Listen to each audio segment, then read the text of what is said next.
All right. Let's see how this thing is going to work out with the audio level first. All right. Okay, so last time we got close to the end of the level. Let's just take a look to see where we ended up.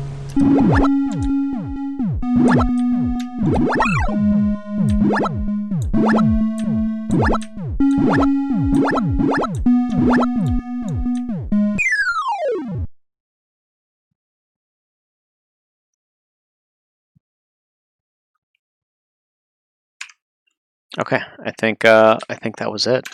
Let me just see one more time, just to make sure, and then we'll put in some like ending text.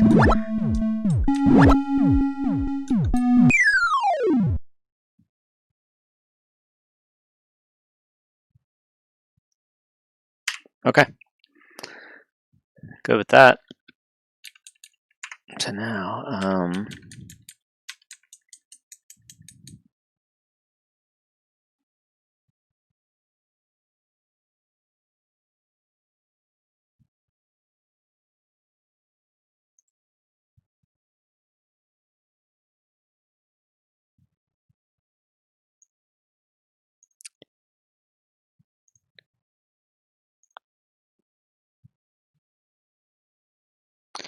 all right, now we'll take a look at see how to get some ending text in there. Okay. All right, so if the overlay state is 3 or 4, we're going to clear the screen. When is the overlay? What is the overlay state? Altitude is greater than 400. Overlay state is 4. Okay, overlay state is 4. Clear screen. We should probably call like draw. Hi.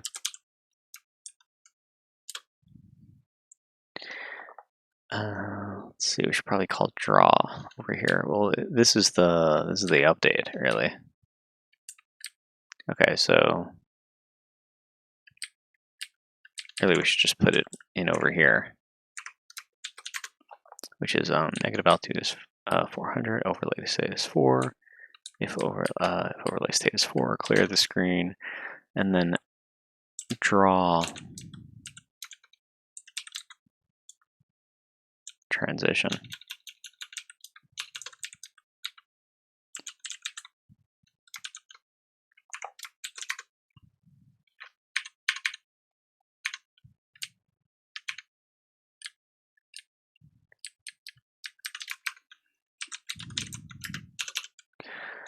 How's it going?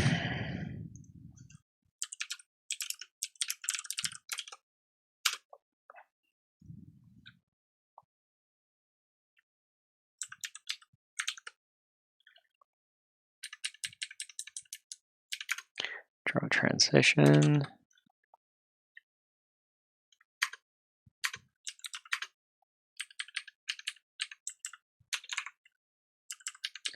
Cool. Did you see the end of the game just now, or the end of that level?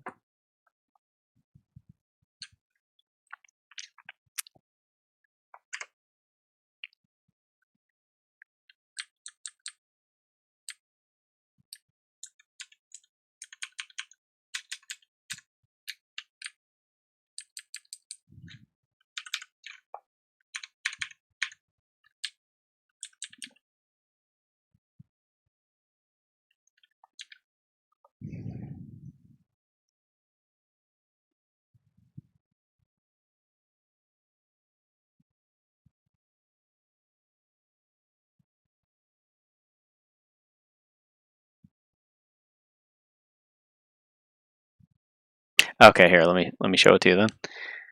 All right, let's see. Run. Hopefully it doesn't crash because I didn't save it yet. All right, we'll see if it crashes.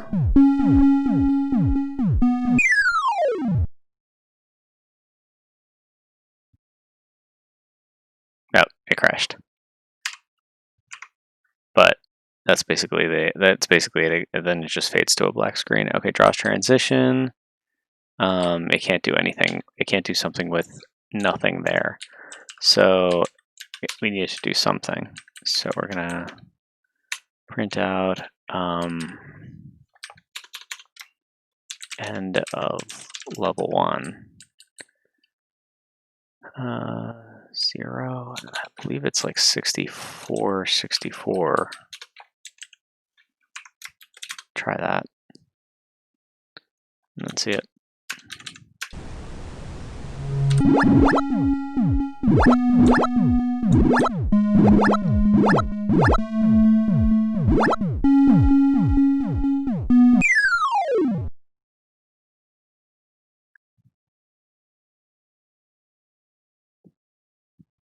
All right.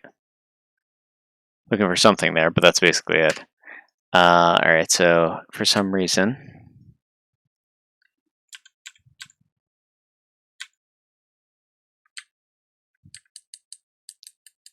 okay, so if overlay state is 4, clear the screen. Overlay state negative altitude is greater than 400. What is the negative altitude at that time? I thought it was 400. End of level 1. That's what I want to print out. Print. Yeah. Wait a second.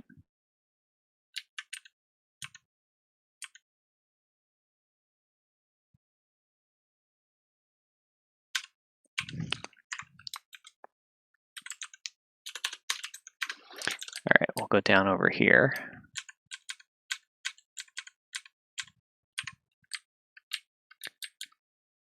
Okay.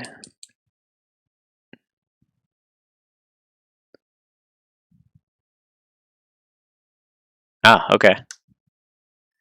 Tell me end of the blue screen. Okay, so I guess there is no difference now than between now and last time.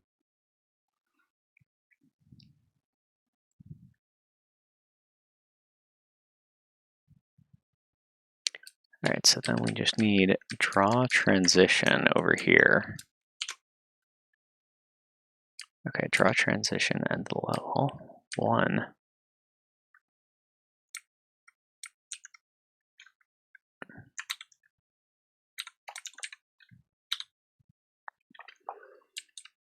There we go. Okay, so NA 0, 10, 7. Screen.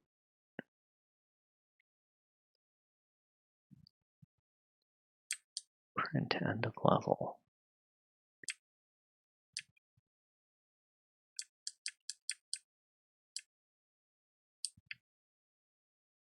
So we're clearing the screen. So let's see what happens. Negative altitude is 400. We go to overlay state 4. When we go to draw, if overlay state is 4, clear the screen and draw transition. Transition is this. Okay.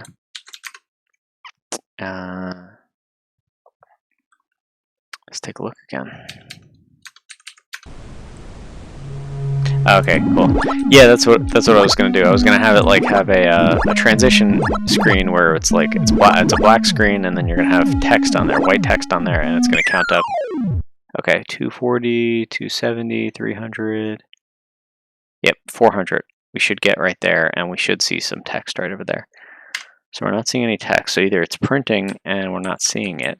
Let's just put it at the other place that the other text is, and let's see if we are able to get that, and then we can position it from there.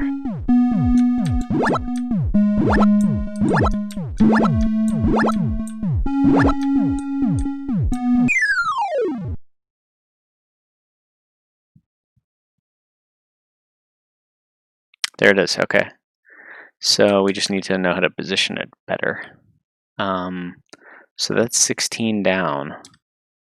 If we go 60 down, let's go 50 down. Um,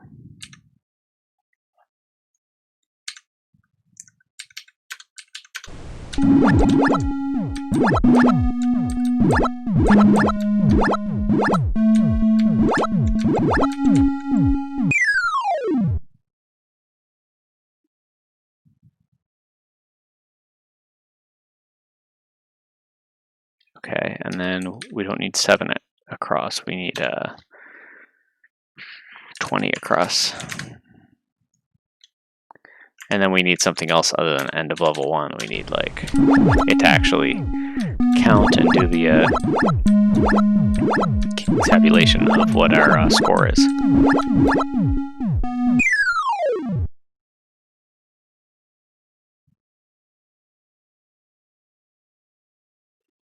Oh, I see.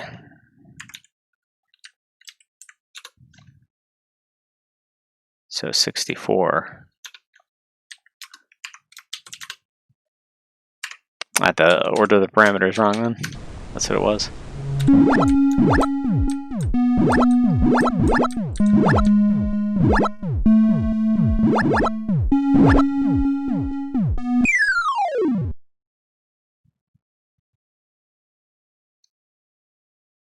Yep, that's it.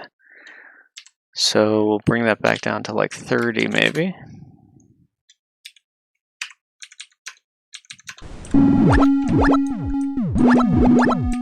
But we still have to work on that sound effect. So I don't know if that was in there.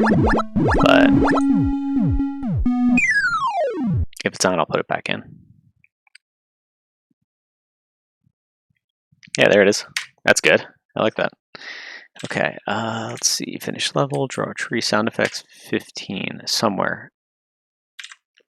Okay, so the sound effect somewhere is going to have to go somewhere where we only call it once.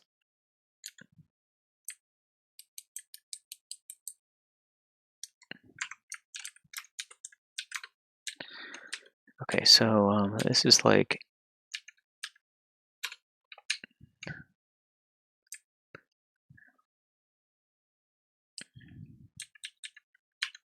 end stage background explosion or something like that. It's called, I think.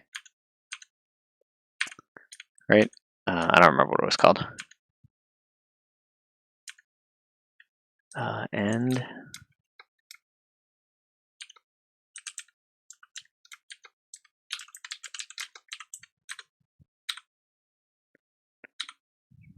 Draw end for a stage background. No.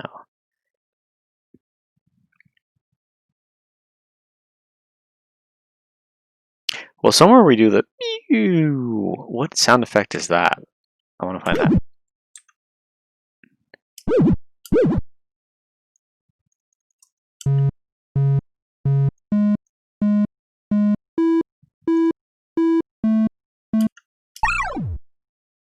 Getting hit. Collecting. Losing.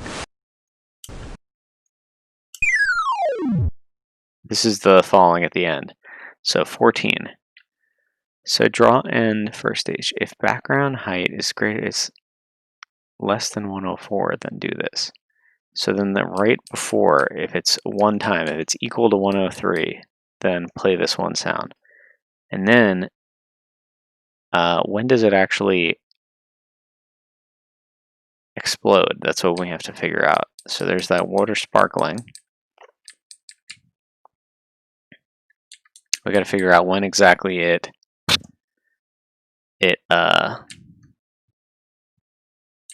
hits the ground. Add new drone. No, it's not over here.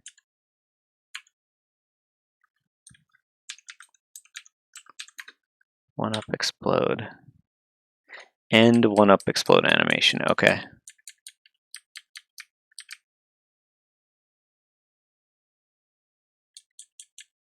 If one up explode 1.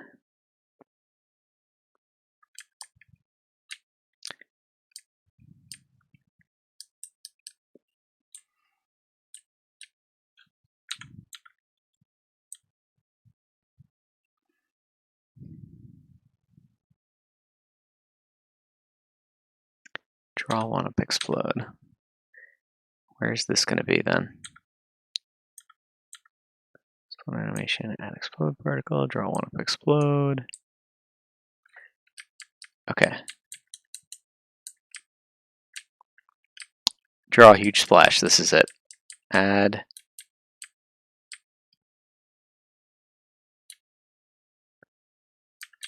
particles. All right. Also, huge splash particles is less than 120. This particles is less than 25.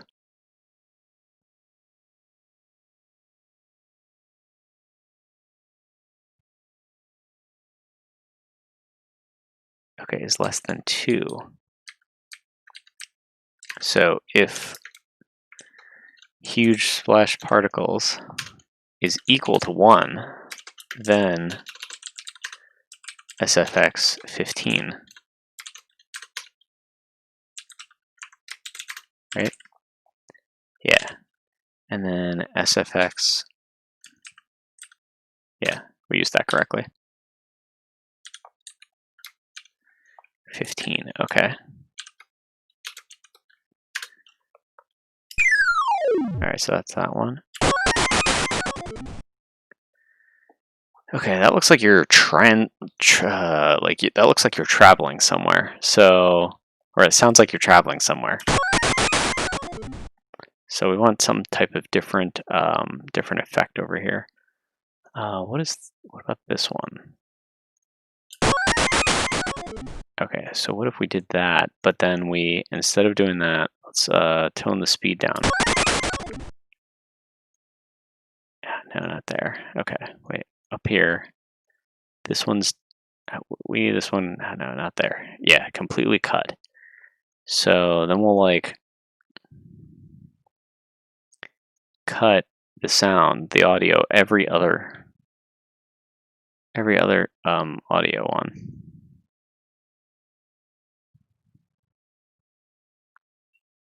And it'll have like a clipping effect, I think, on the speakers will have like a clipping effect. It'll produce like the end of a square wave.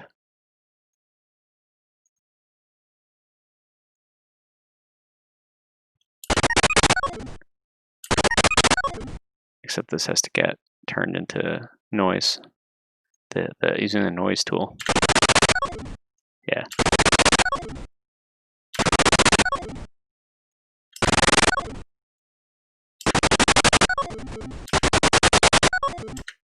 Sounds more like a helicopter, actually.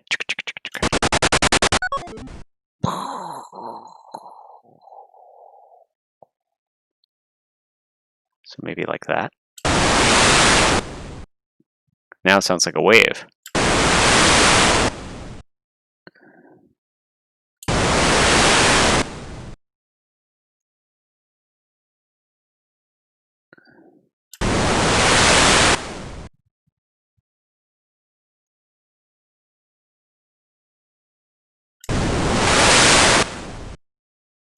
Yeah, there you go. We need like a really sharp.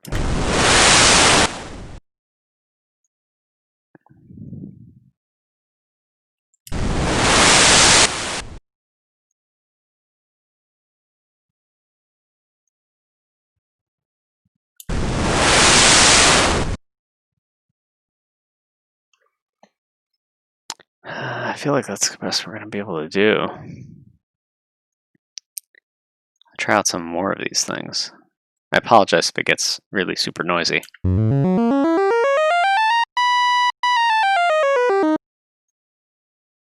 Sounds like a cool sound.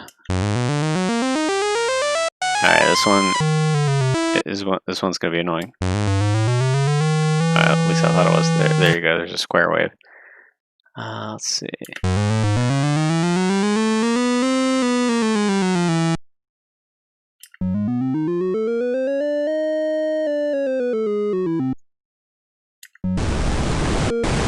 Oh, that's what we got already.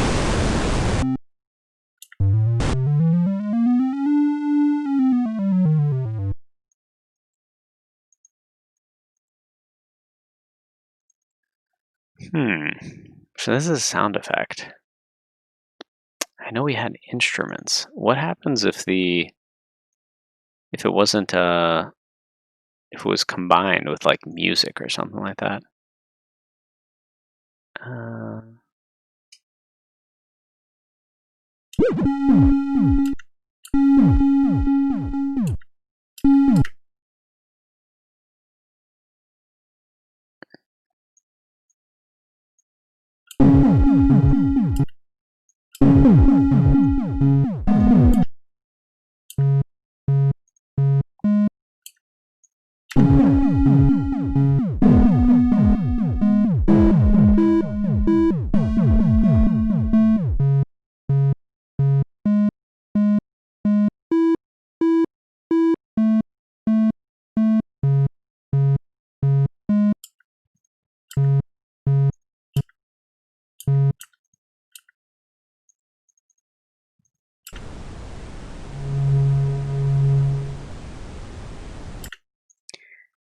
okay, so this one is going to be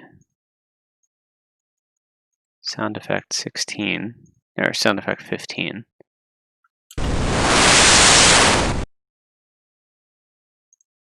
Oh, I see. You could play two of them at the same time together and just put one sound effect and then the next sound effect right after it. And they might go together.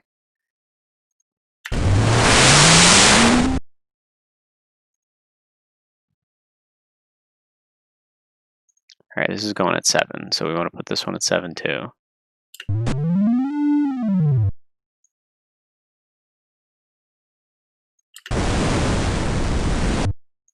All right.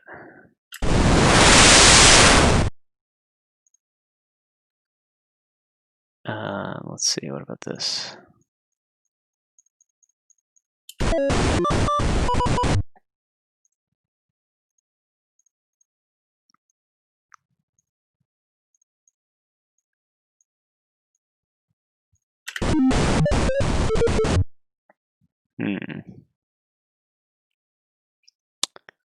Yeah, what am I going for over here with this sound effect? Saw square.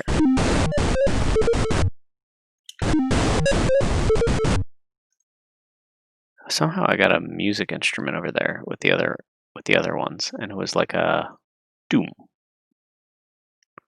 What are we doing over here? Which one? Oh, I guess this is number 14. Yeah. Okay, so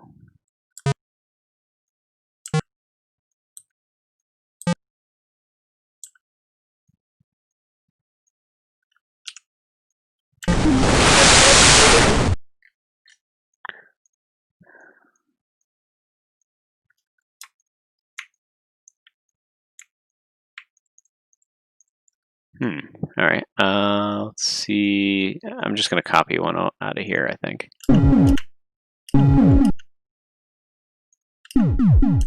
Yeah, there we go. I think it's coming from this side. Actually, I can easily turn that off. Okay. So let's take this one.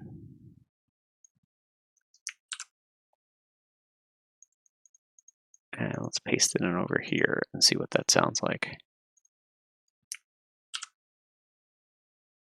And now if we go back to the waveform editor,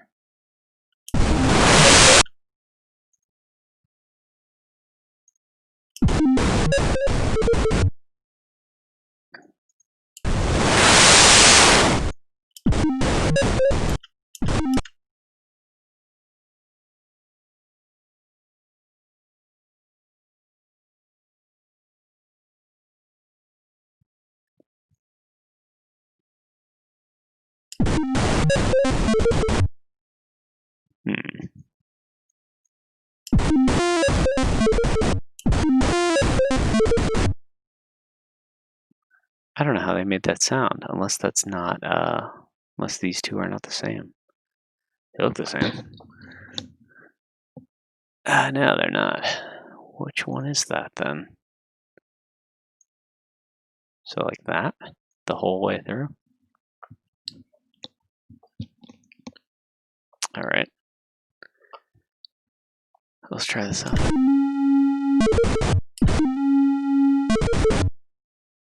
Does it have a different... No, it doesn't have a different profile like that. So I'm not sure how exactly it represents the... Not exactly sure how it's represented.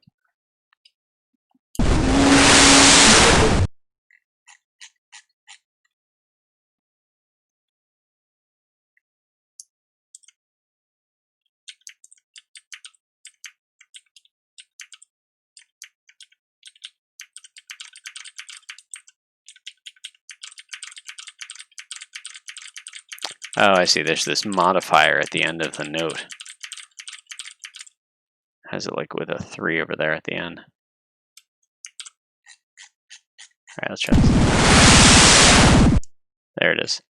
So if this was to move a little bit quicker, 5.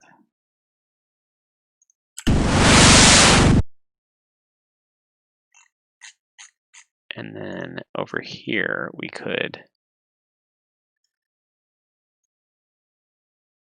alter the volume a little bit, maybe.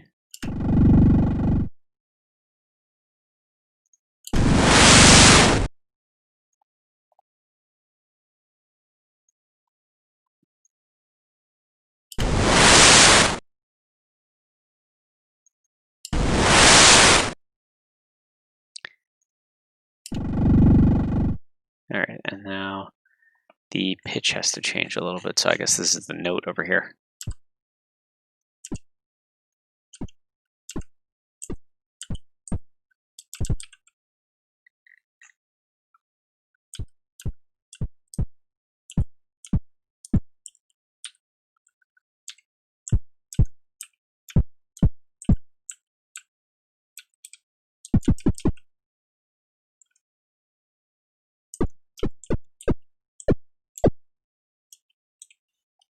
Okay.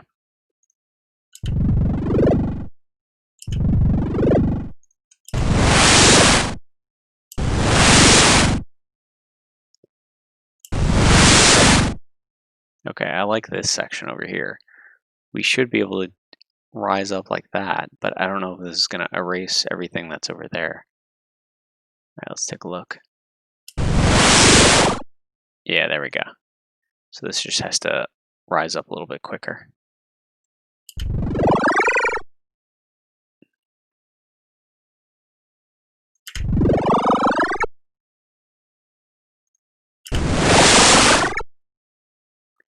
All right, and then this one has to be a little softer all throughout, so we don't overpower the other one.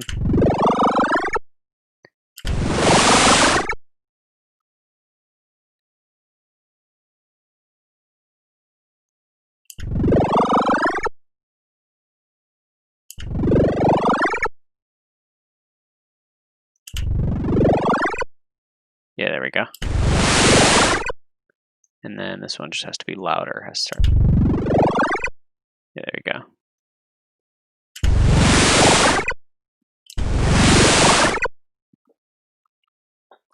Okay. Let's save that. Let's reload this.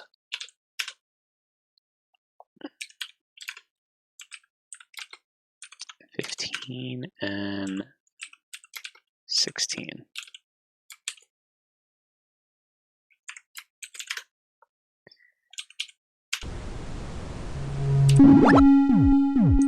Okay, I think we're gonna have... Oh, we're gonna have something over here. I'm gonna get excited.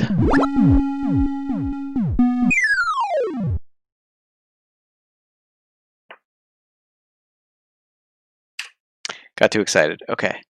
Oh, okay. If huge splash particles is less than 2, then add explode particle. Okay, if huge splash particles is equal to 1, then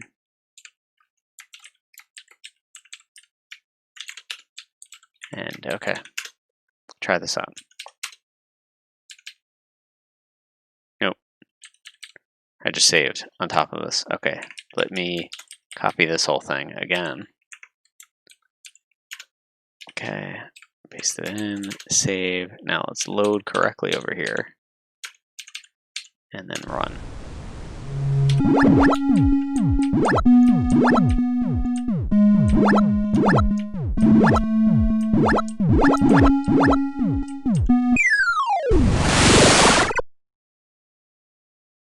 Happens too quickly.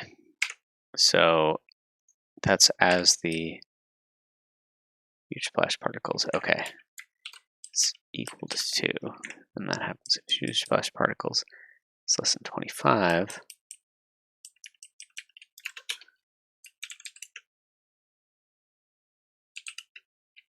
Else if huge splash particles is equal to 26, then do that. Okay. See if that works.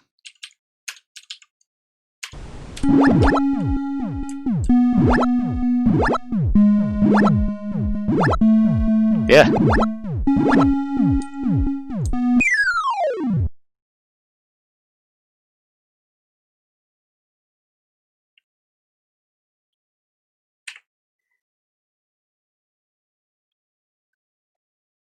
If it's equal to 25. Okay, so then, oh, there we go. If it's equal to 25, it's not going to be equal to 1. All right, got it.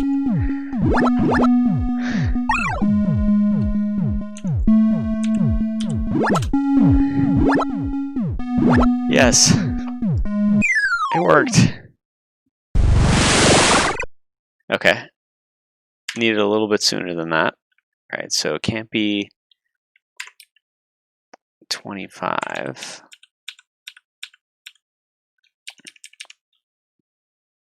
It's got to be like 10, maybe?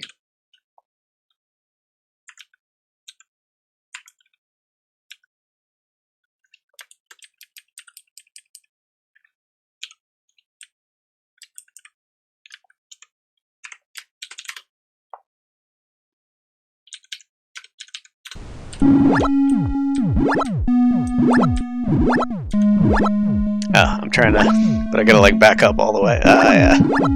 It worked.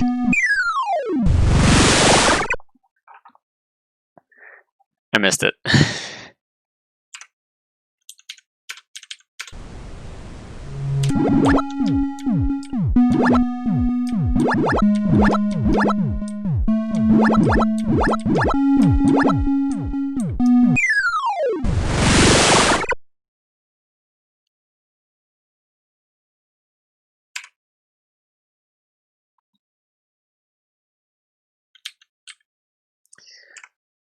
Let's see. We could probably go a little bit slower with that. 15 and 16, I think it was. So I'm going to do one slower and see how that sounds. Yeah.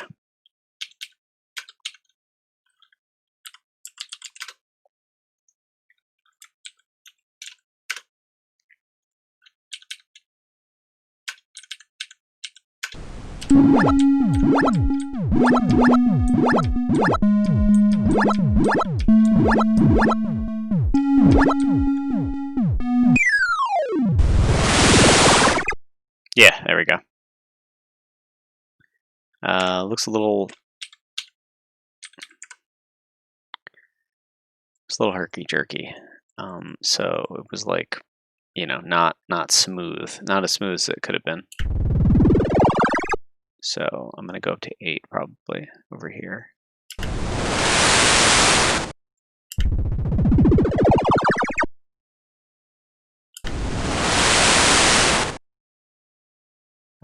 This one's got to be at 7 then. Yeah, I can't go much more than 7 with that, otherwise it starts to sound like a helicopter again. This one would be 8 though. Alright, so let's save that. Let's load this, and then we'll run.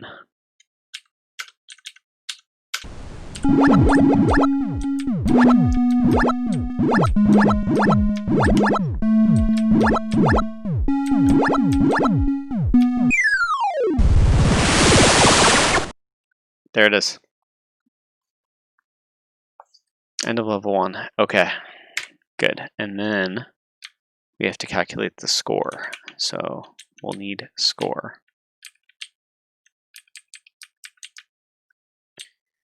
This is probably going to go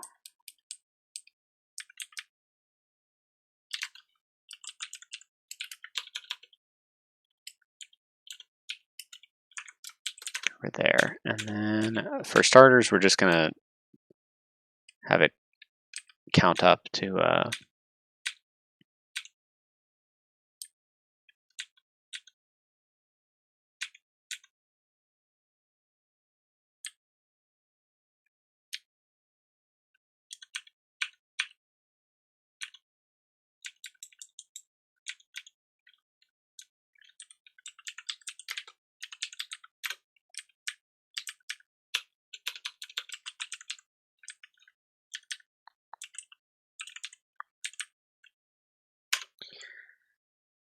and then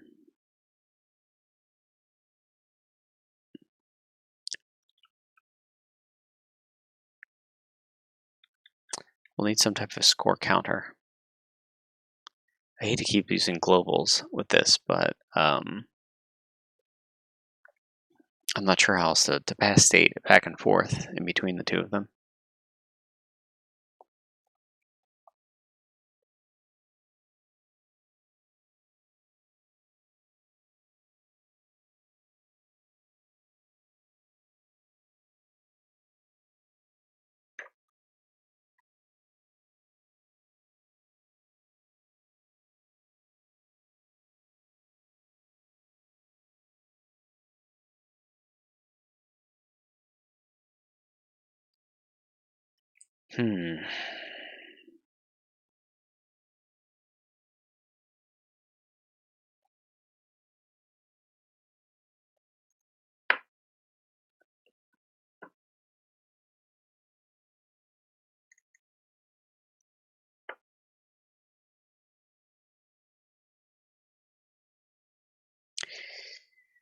Okay, this is how it usually goes. It's like, oh, I don't want to use global state for this. Well, score counter.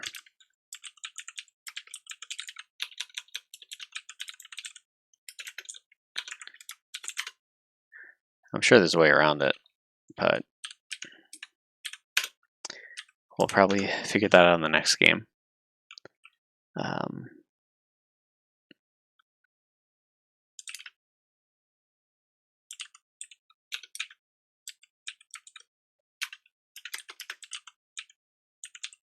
Score counter is less than score, then score counter plus equals 1.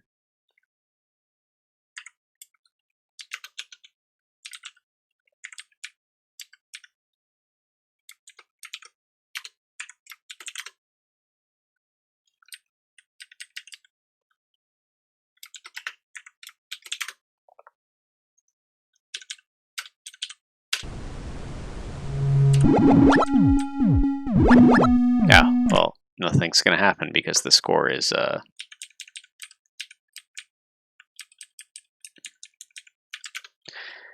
score equals score plus 1 up dot, wait.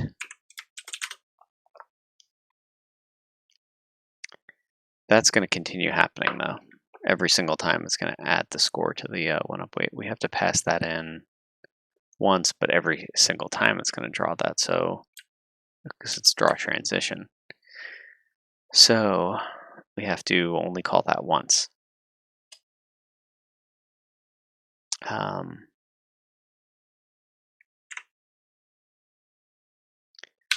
Score tabulate, score counter, score tabulate.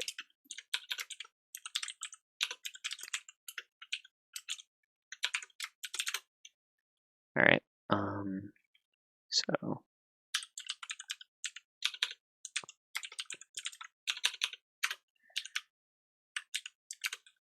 if score tabulate equals 0, then tabulate up the score. Now set score tabulate equal to 1, and that.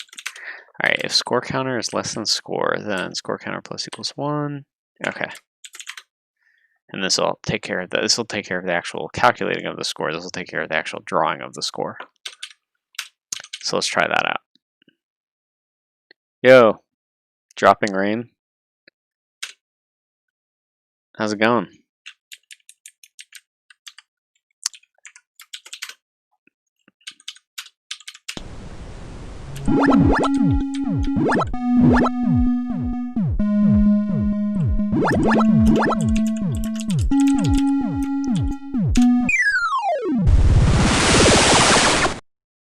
Yeah, there we go.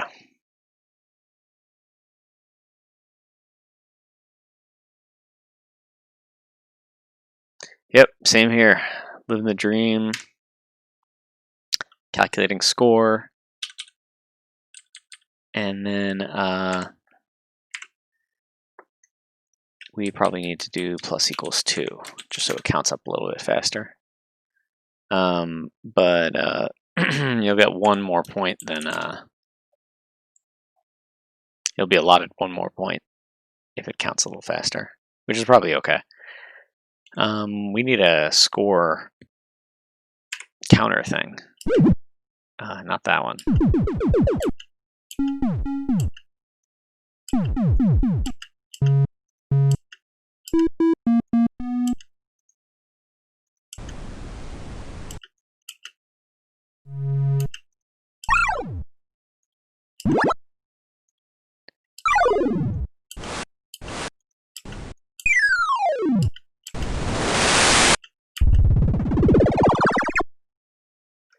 All right, so we need, what is this, number 17. This is gonna have to go super quick. So what is the minimum, what we could do? There, and then,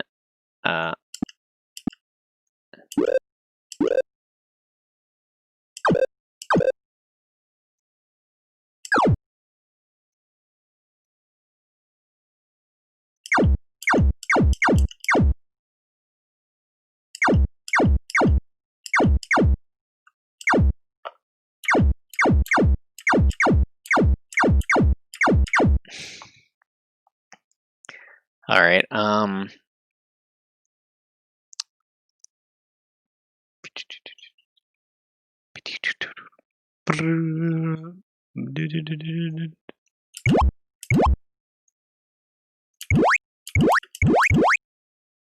yeah, it's got to be like a.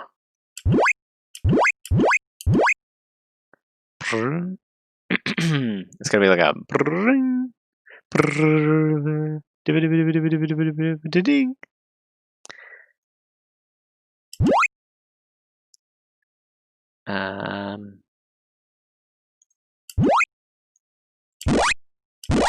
Yeah, I like this. Is this going to play enough times really rapidly though?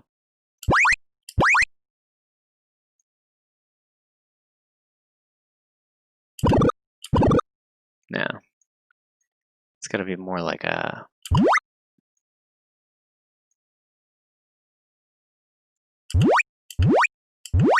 All right, we'll try that. All right, number 17. Save.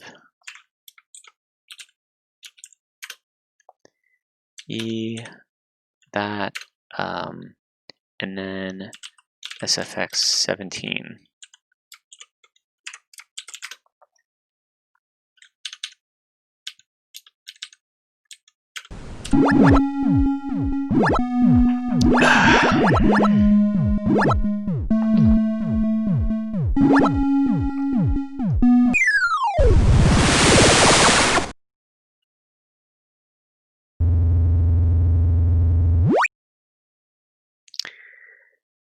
Close. But not quite there. Number 17 it was. And it was like all the way over there. So this has to be like maybe around there, like start out really high and then finish quick.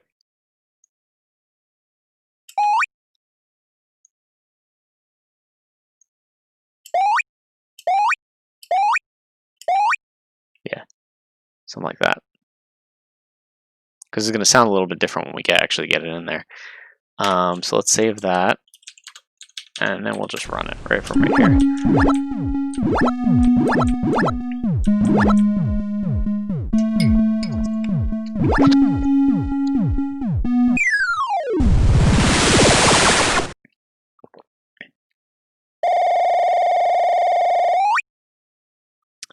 Close. That's really close. It's very Mario, I feel like. Dropping rain, you could let me know if, how Mario that is. But I feel like it's close to what we want. Not 100% there yet. It was like ooh. So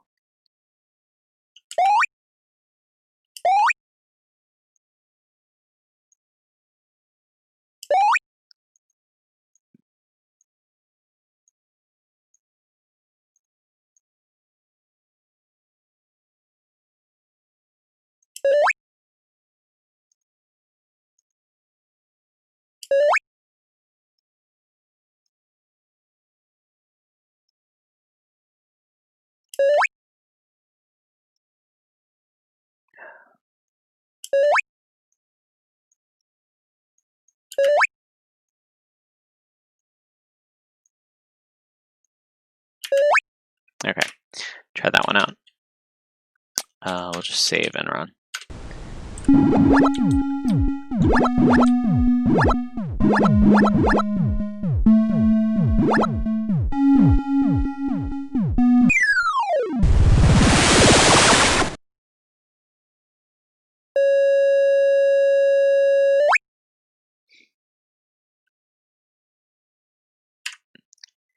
Close. It's really close, but that was a constant tone, and we wanted to like show the individual transitions. So we need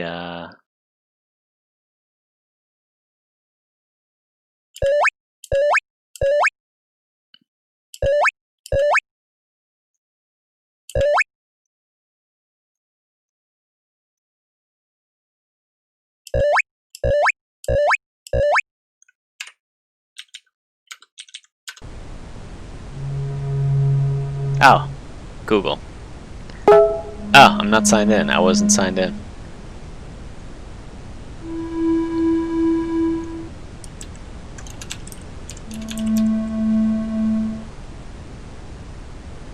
Hey, that's me. I'm typing my own name in.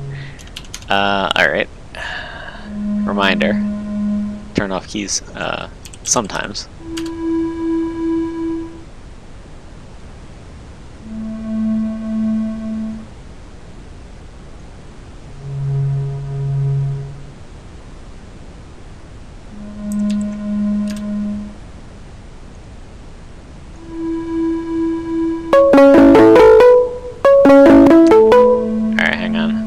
Think. Oh, wait. Can't you turn it?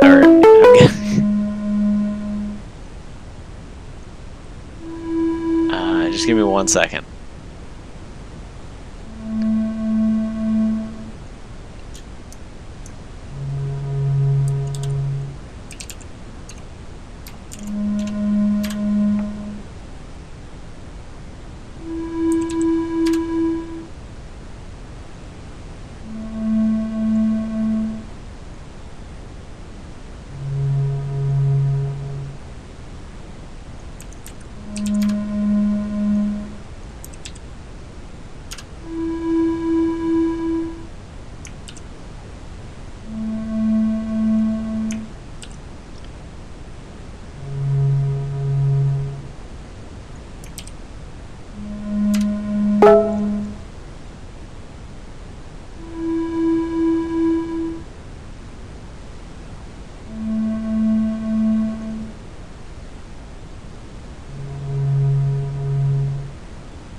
right, night. Bye. Hey, we might be getting a visitor soon.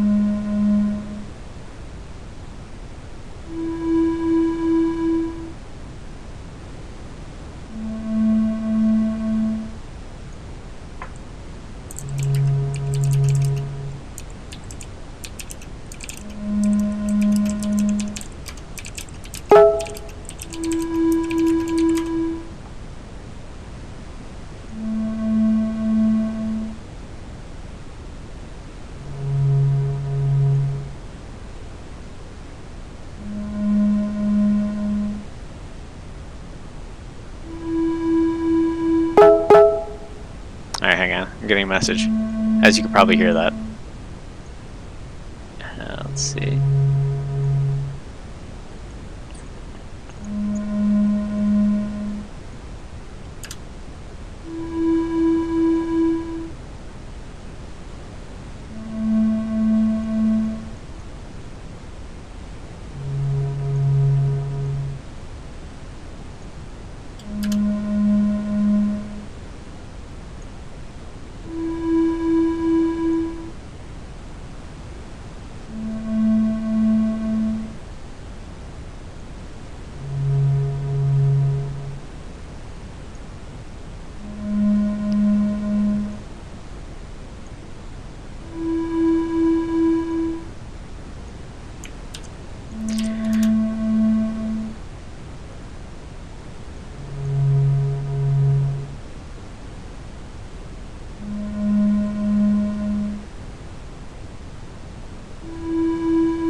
Yep.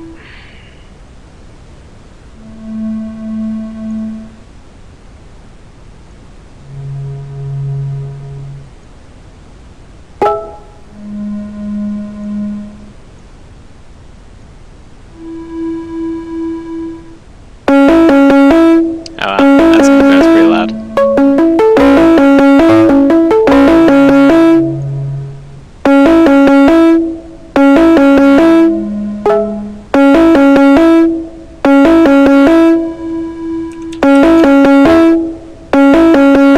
How do we turn this off?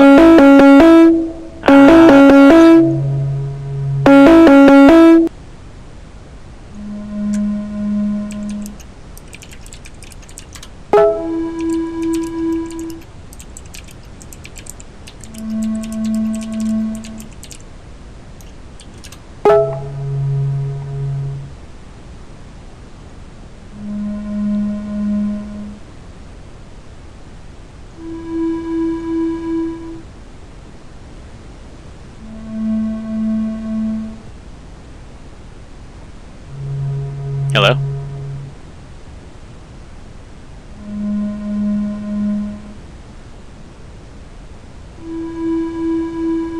Can you hear me?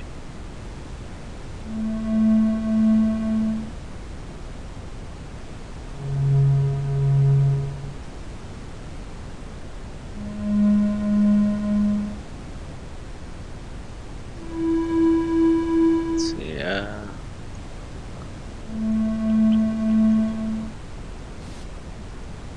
okay.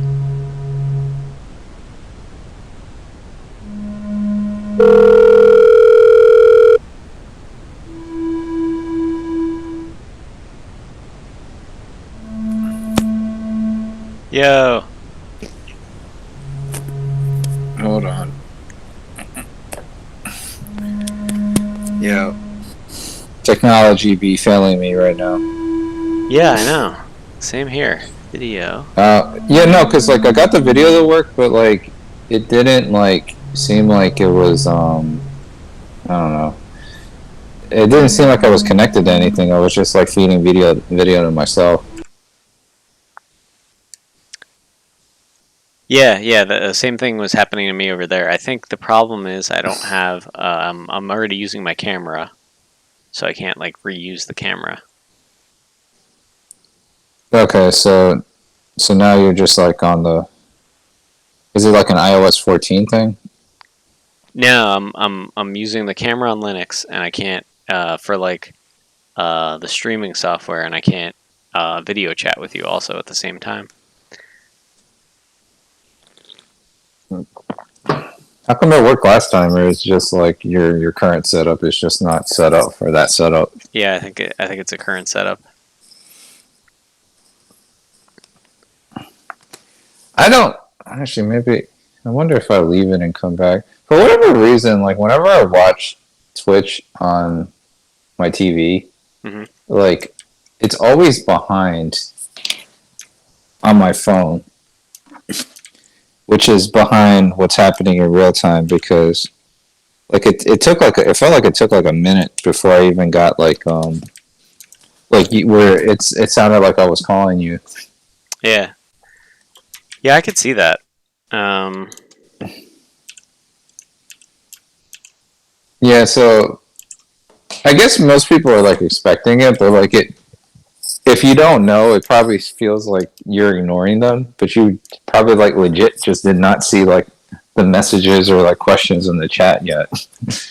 yeah, yeah, I'm not. I'm not. It's just that there is a delay and there is a lag. So I'm. So I type into the chat. I'm not sure how the delay and lag goes into that. We could try that out right now. Just give me one sec. So I was doing picture in picture with Twitch, but I don't know if it'll still work. Cause did you get iOS 11 yet? No, not yet. Why are you just putting like my?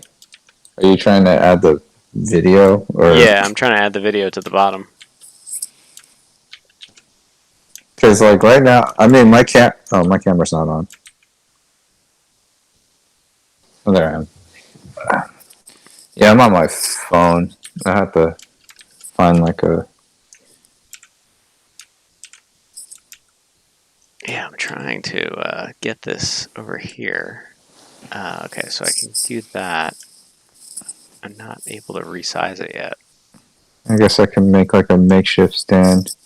I'm gonna be like total side profile.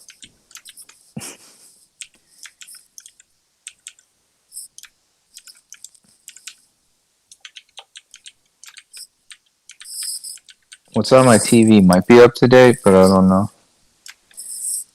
Because what? Right now you're like just fiddling with the window. Yeah, yeah, I'm trying to get it to go to the bottom over here, and like I was trying to get to full screen. Like the issue is I can get it full screen, without the window border, but I'm just trying to like position it You well enough. you you over there taking a look at a profile pic from like I think that's like 4 years ago.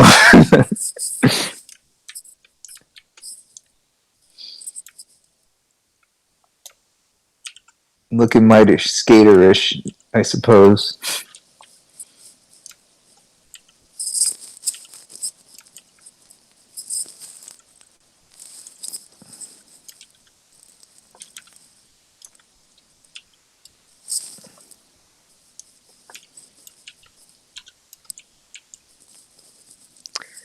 All right, almost have it figured out. Also, I don't get like when I hop on the stream, I don't see like the previous chats. I know it was basically just me, Yeah, but still, yeah, they take I, away the I previous said chat.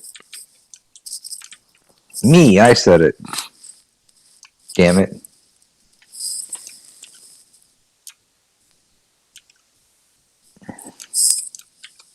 Oh, I used your Oculus Thrift at work today. Everybody really liked it. That's what you're going for, huh? Yeah, yeah, they liked it. People, I was watching. Not to make this political, but I was watching the debates, and I just made a comment, and and Barry Nicky suggested that I should post that online. I have yet to do it, but should I test my material? with you and like the fine audience here? Let's see how many viewers we got. One viewer. So I don't. The number of people that you're going to offend is very very low. I don't think I'm going to offend anybody except for the person I'm directing my comment to. And I really think that one viewer is a bot. So. All right. So I just said that like Mike Pence looks like he has like the facial structure of like a dollar store action figure, like a knockoff GI Joe. Like with the nose and stuff. Yeah. Like he just looks plastic to me.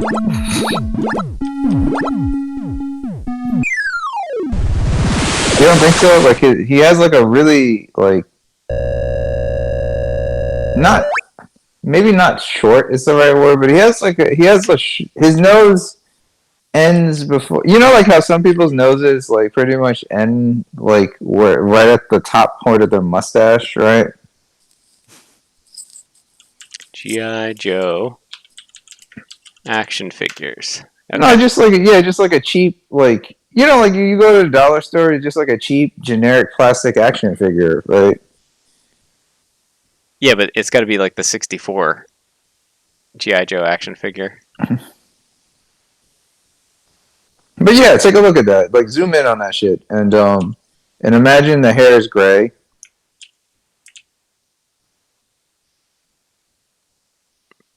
Hey, he kind of has the same built-in stance. Now pull up our current vice president. That's like a more defined nose than even.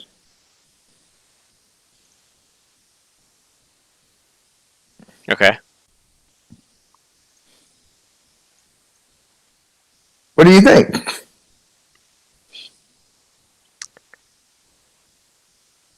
You obviously have to age this action figure, but his crooked stance also that was kind of like almost like pitch perfect picture. Crooked stance, you know, and all that kind of stuff. Yeah, I think you got it. I think you nailed it right on the head. Because like, okay, so this is totally based on nothing. Just like based on observations. It looks like Mike Pence, like he like really liked his like school picture in 3rd grade with like his Leave It to Beaver haircut, and he just kept that haircut for the rest of his life. You know, like most people like hated. They're like there it is. Like most people like hated their like school pictures and stuff. He loved his, and he was like, you know, I like this haircut. I'm just going to keep this haircut forever. And the Lord bestowed upon him that he was not going to go bald, so he could keep his like 3rd grade haircut, his 3rd grade side part. I mean, you know, if you got something that works, I've stuck with the same haircut for how many years? I mean, you're kind of limiting your haircut options, though. Richard Grieco. Current haircut. Jerry Seinfeld. I've had all of these hairstyles. I mean, I guess you could. You know what you could do? I don't know if you'd be interested in. You could probably totally pull off like a Jack Nicholson. Yeah, Jack Nicholson or Bruce Willis from the first. I know. I can't picture Bruce. I know he had hair, like he was acting. I don't think he had. You know, to be honest with you, I don't think he had hair very long. Right. There you go.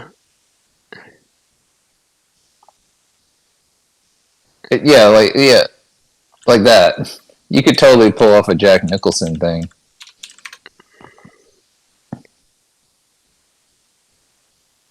I don't know. I got that same pattern. His hair is just a little bit longer over here. Same pattern right there.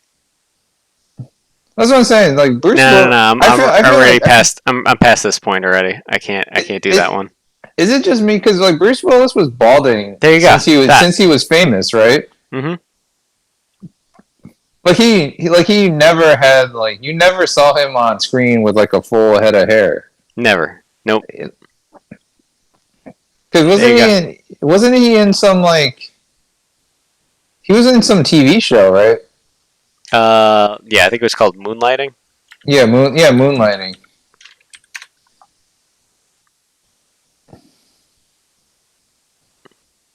Like, there's a few people like, and this wasn't even like the conversation topic. I was even gonna like. Is that Civil Shepherd? Yeah. Whoa. But like, this wasn't even like the conversation topic I was gonna bring up. Mm-hmm. But like, you ever know? Okay, so like going back to like our '90s like conversation. Remember, like there was like a point in time where like most leading men were like balding in like the '80s and '90s, right? What do you mean? Like, do you have an example, maybe? Yeah, no, I have tons of examples. Okay. Okay, Bruce Willis. Bruce Willis is one. That Moonlighting what came out in like '85 or something. I don't know. Mm-hmm. But you know how like nowadays there's like very few like leading actors that are bald. Suspiciously so, right?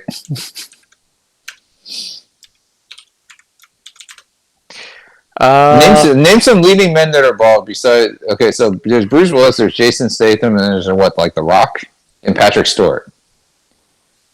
Is it? am I missing anybody? I got up to like 4. Vin Diesel. The Rock. All right, 5. Yeah, I said The Rock. Anthony Hopkins, Jason Statham, Ed Harris. Okay, Ed Harris. I forgot it. Ed Harris is like the only one that just like has the he has the donut, but he's like menacing with the donut, and he very well may be the only actor that could do that. There you go. Anthony Hopkins. I wouldn't consider him. Woody Harrelson. Okay, I forgot about Woody.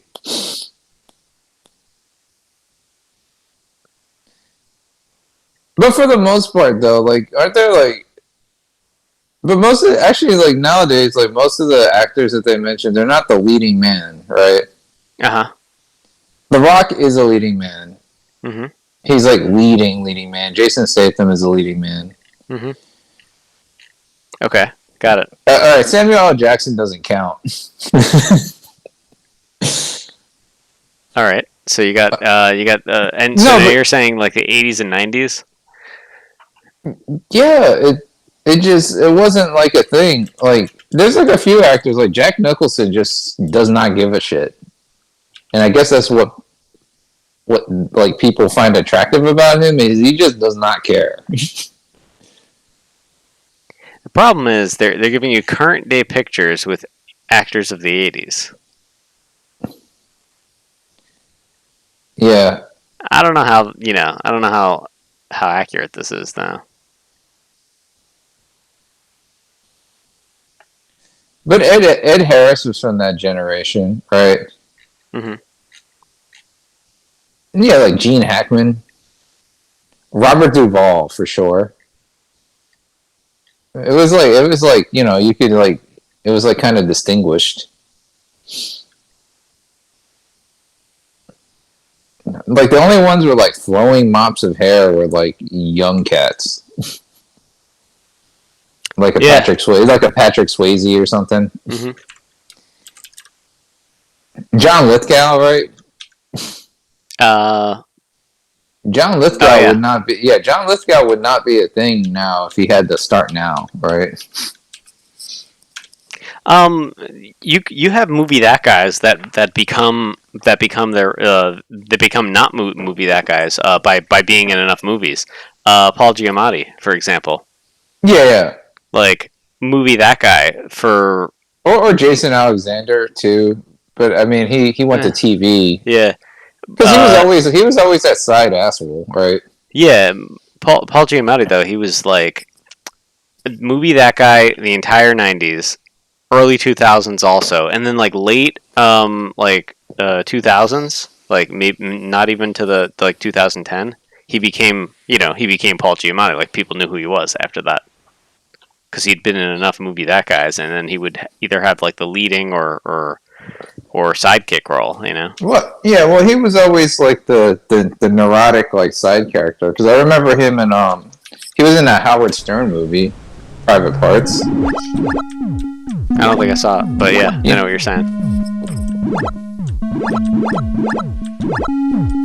But it seemed like, you know what I mean, like outside of like race and that kind of stuff, there seemed to be like more representative of like the spectrum of men, and also too like the leading man wasn't necessarily like just unnecessarily good looking. Oh yeah, in the 80s, in the 90s and early 2000s, yes. Yeah, like Some people consider that like some people consider that like one of the golden ages of like another golden age of like movies.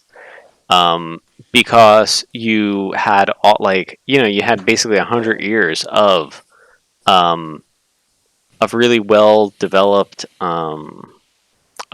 like not special effects, like regular effects. So it's like it was all about positioning and like cinematography and lighting and stuff like that, and character development and actual acting and everything. And then they were like, after that, the mid 2000s, you had just CGI just kind of took over. And but like practical effects. So you had to like work out. Yeah, it became like less about. It became the CGI became less about the movie and more about the effects. No, because I just think about a movie like Ghostbusters, right? Yeah. So out of that bunch of guys, and I love Bill Murray, but Bill Murray was the best looking guy of the bunch. He was the heartthrob. I think Bill Murray's great. I think he's very funny in like a very like dry, like kind of way. If Bill Murray's in a movie and he's just making faces, I'm there. Yeah. But like, does anybody do you know anybody who found like Bill Murray to be attractive? I mean, I can't say that I do. Nobody's mentioned that to me. And he's over there like dating Sigourney Weaver before she shaves all her hair. Actually, no, that was after, right? Because Alien. No. In the first Alien, she had hair, right?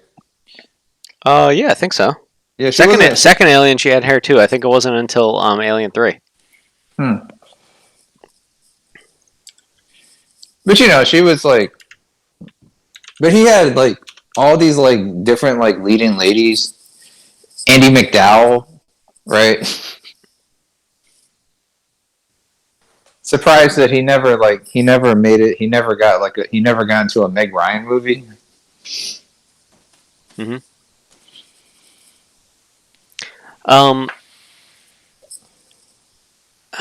What was I gonna say? I was just looking up. Or like Billy Crystal. Movie. Billy Crystal. Oh yeah. Billy.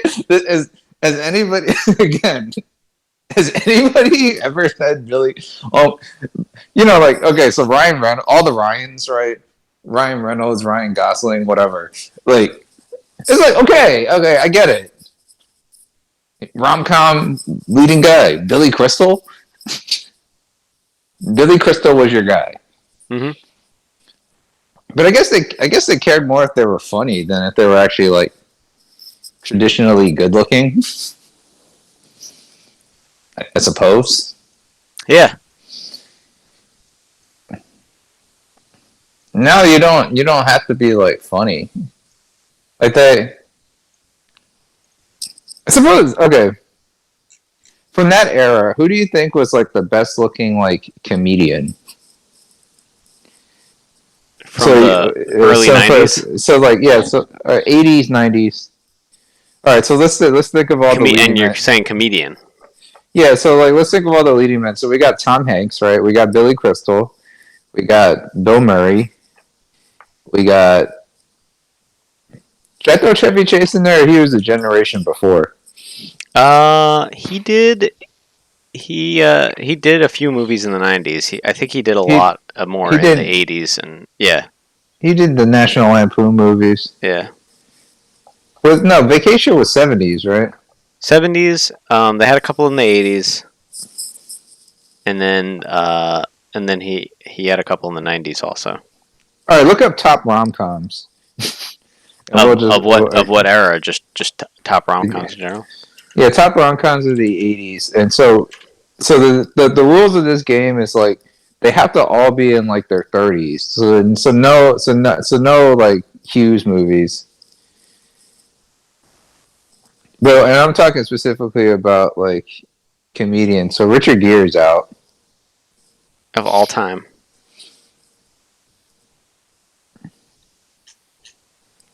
I just need like a sampling of like some leading men. So because I have like a few. The goal is I'm looking for guys who are not like. I'm sure I'm missing somebody. Steve Martin. How about Steve Martin? We'll throw Steve Martin in there too. 200. There we go. Top 200 romantic comedies of all time. All right, now the first two movies I've never heard of. That reminded me of Amelie. Yeah. Oh yeah, is that Audrey? Same. Is that Yeah. Audrey Tautou? Yeah. Same actress as well. I liked Amelie. Amelie was cool. Yeah, keep going until you find the 80s. Johnny Depp. What? No, that's 2008 or whatever. Oh, you're not even seeing my screen. How are you seeing my screen? I have Twitch on my TV. Oh, okay. So if the timing is right, you're at what does that say? Ladders? At Laggies. Laggies. The 5-year engagement. No, so 80s, 90s. I think they do it over here. I could search 1980. Yeah, there we go. Chances are, Sybil Shepherd, Robert Downey Jr. That was in his 20s. Yeah, too young. Coming to America, Eddie Murphy, 1988. All right, okay, we'll include Eddie Murphy. You have to really think about this. You're not allowed to just automatically say Eddie Murphy. 1999. Okay. 87. Baby Boom. Diane Keaton. James Spader. James Spader's too young then, right? John Cusack. 85. Yeah. 20s, I guess. Yeah, no, too young. Pretty in Pink. I think they were all in their 20s. No, so that's what I'm saying. No Brat Pack people.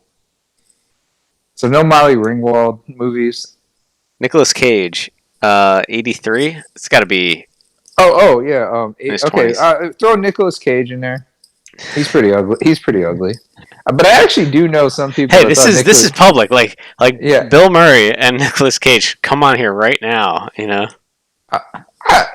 Come on. You think Bill Murray would? He'd be like, yeah, I'm ugly. I mean, I made it work, but I'm ugly. He's gonna drop in the chat right now, and no shame in his game. Tell you what's up. I personally don't feel like I'm insulting Bill Murray. Come on, he had like a weird nose. He was balding. He had male pattern baldness. He pockmarks. He had a lot not going for him. All right, so name one, Abe. You can flip through it if you need to, but.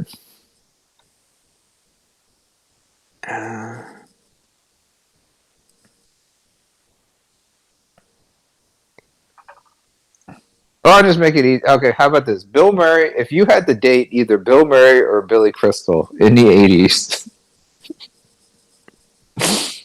who would you go on a date with? Purely on looks. So no personality.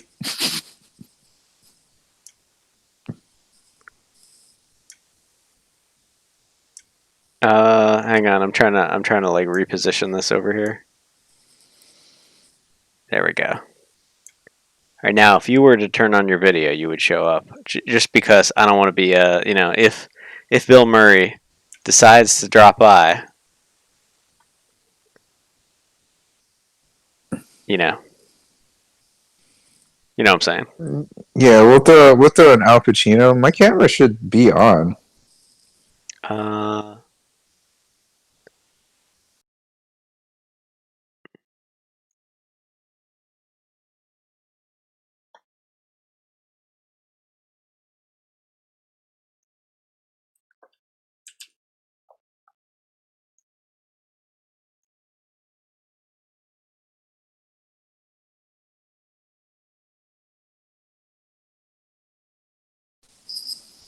oh, there you go. You're on. Yeah, like.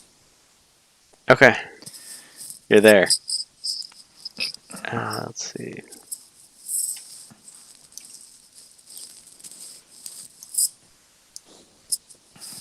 All right, so yeah, there's still a bit of a delay. Adjustments. There we go. Hi, Bill All right. Murray. Yeah, there you go. Now you're on. Excellent. How you doing? How you doing, Bill? All right, so Billy Crystal, Richard Dreyfuss, and Bill Murray. Okay.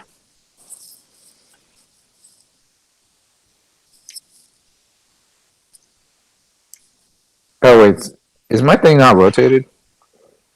Yeah. Hold on. I might have had the thingy locked.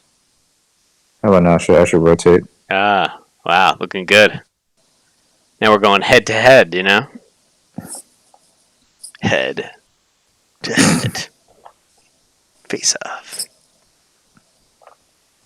It's like we're right there, you know? Just throw a couple of controllers in our hand. We can, like, get some video gaming going on. I got one. I'm thinking the next gaming one. All right, so now you can see that we're both on the web page over here. I like this. Yeah, yes, we are. Yeah, that's the thing I wanted to talk to you about, but I need you to answer the question though. Oh, who you want me to date? Yeah. Or do you want to make it the 90s? I went by one working girl, I think. So the people, the Melanie people, Griffith, Harrison Ford, Sigourney Weaver, John Cusack, so Joan the Cusack. people, yeah. So the people. Okay, so you can't. So I guess. Cusack. God, I guess he counts. Brat Pack is out. John Cusack is out.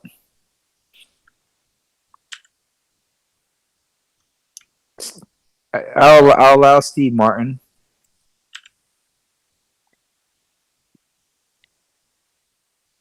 I have no idea what that crossing Delancey thing is. Author, oh yeah, author. You can throw in what's his name? You want me to share my screen so you could see it better? No. I mean, I could. Oh yeah, because Dudley Moore. Yeah, Dudley Moore counts. Oh, sweet! I could just figure out what who they are and everything. Okay. All right. Yeah, that's an attractive picture. Roxanne, we had to watch this in high school. Yeah, so Steve Martin counts, right? Mm-hmm. So yeah, basically any SNL cast member from the '70s counts. Mm-hmm. So Dan Aykroyd, Bill Murray, Eddie Murphy, Chevy Chase, I guess, is allowable, but that kind of is not in the spirit of this. Billy Crystal, Steve Martin.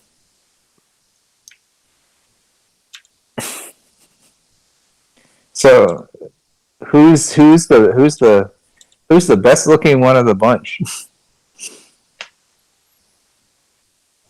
I don't know. You got me. You gotta pick one. All right. So what was the? All right. So Eddie Murphy, Bill Murray, Steve Martin, Billy Crystal.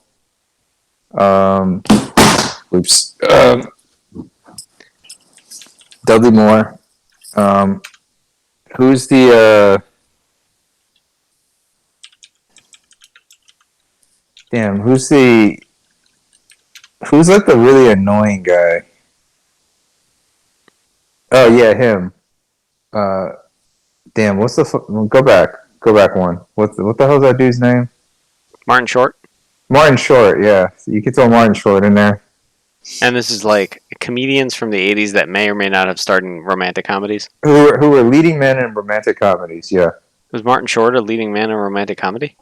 He was in this one movie, and I'm blanking on the name of it. All right. Okay. What was the next one? And then Billy Crystal, Dudley Moore. You can throw Dudley Moore in there. Okay.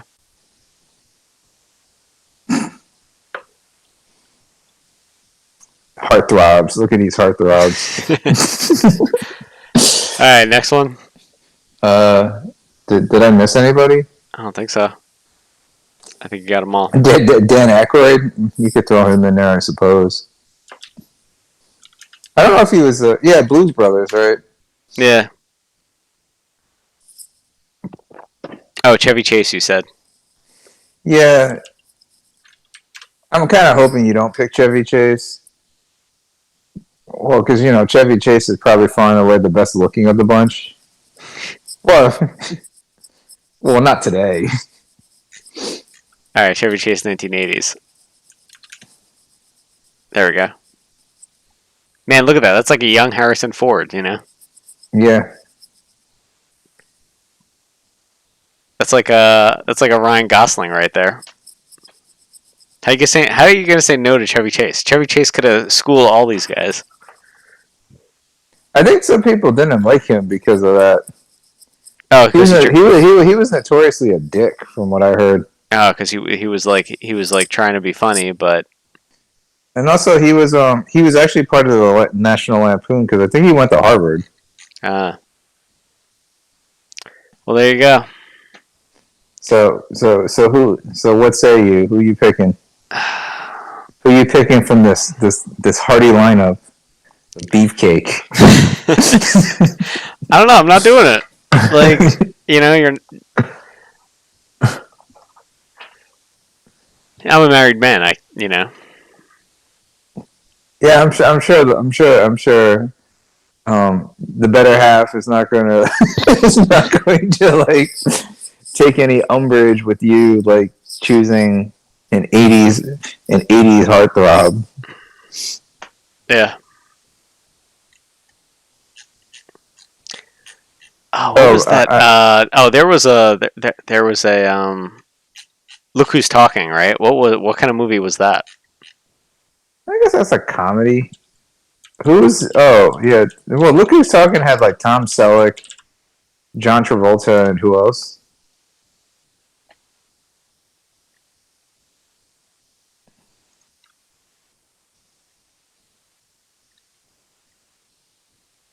John Travolta, Kirstie Alley, Olympia Dukakis, George Segal. Or am I mixing Look Who's Talking and Three Men and a Baby? Bruce Willis was the voice.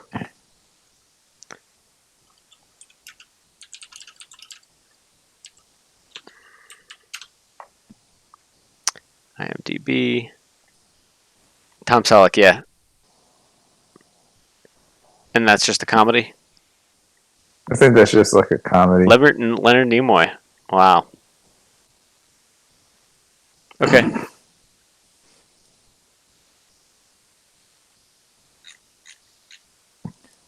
Abe Vigoda. Mm-hmm.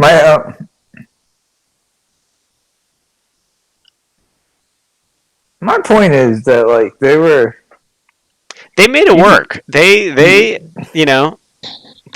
it work. I mean, because or maybe like we've gotten shallower over time or something, but like sometimes like some of the people in these movies are like absurdly good looking, and like they all are. Like the MCU. Mm-hmm. But they literally casted like the best looking people for different reasons all in one universe, right? Yeah. Just collectively, right? Have you ever been to LA? I have not. All right. So I went to we went to LA, and everybody there was like could have like been an actor. Like the hotel we stayed at had valet only. Like I like to park my own car. I couldn't. They probably all were budding actors. Yeah, exactly. That's what I think. And the guy, like you pull up to you pull up to the hotel. The guy that comes to the car, all of the guys that come to the car, like he was, maybe mid 40s, early 50s, but he looked like an actor. Not like a good looking actor. I'm not saying he was like bad looking. I'm just saying you know, everybody was okay. The whole thing. Cashiers, people you see on the on the sidewalk, and just walking, people on the tour bus guy, just the whole everybody. Like you could have just taken them and said, okay, here, read these lines. You're in a movie right now. Like anybody, you could have done that too. So if you just like flew them to like another state and just put them in some random bar, they would be the best looking person in the bar. No, not necessarily. They look like they could be in a movie though. They just have that face. They had that face, yeah. They had that face, and like the hair was like done properly. You know what I'm saying? Like their face had character, Exactly, character. which is Character, like Billy Crystal over here, right? Billy Crystal, like you could go put it if you put Billy Crystal in a bar, is he going to be the best looking guy in the bar? absolutely not. You know, look at him, but that face has character in it. You see that?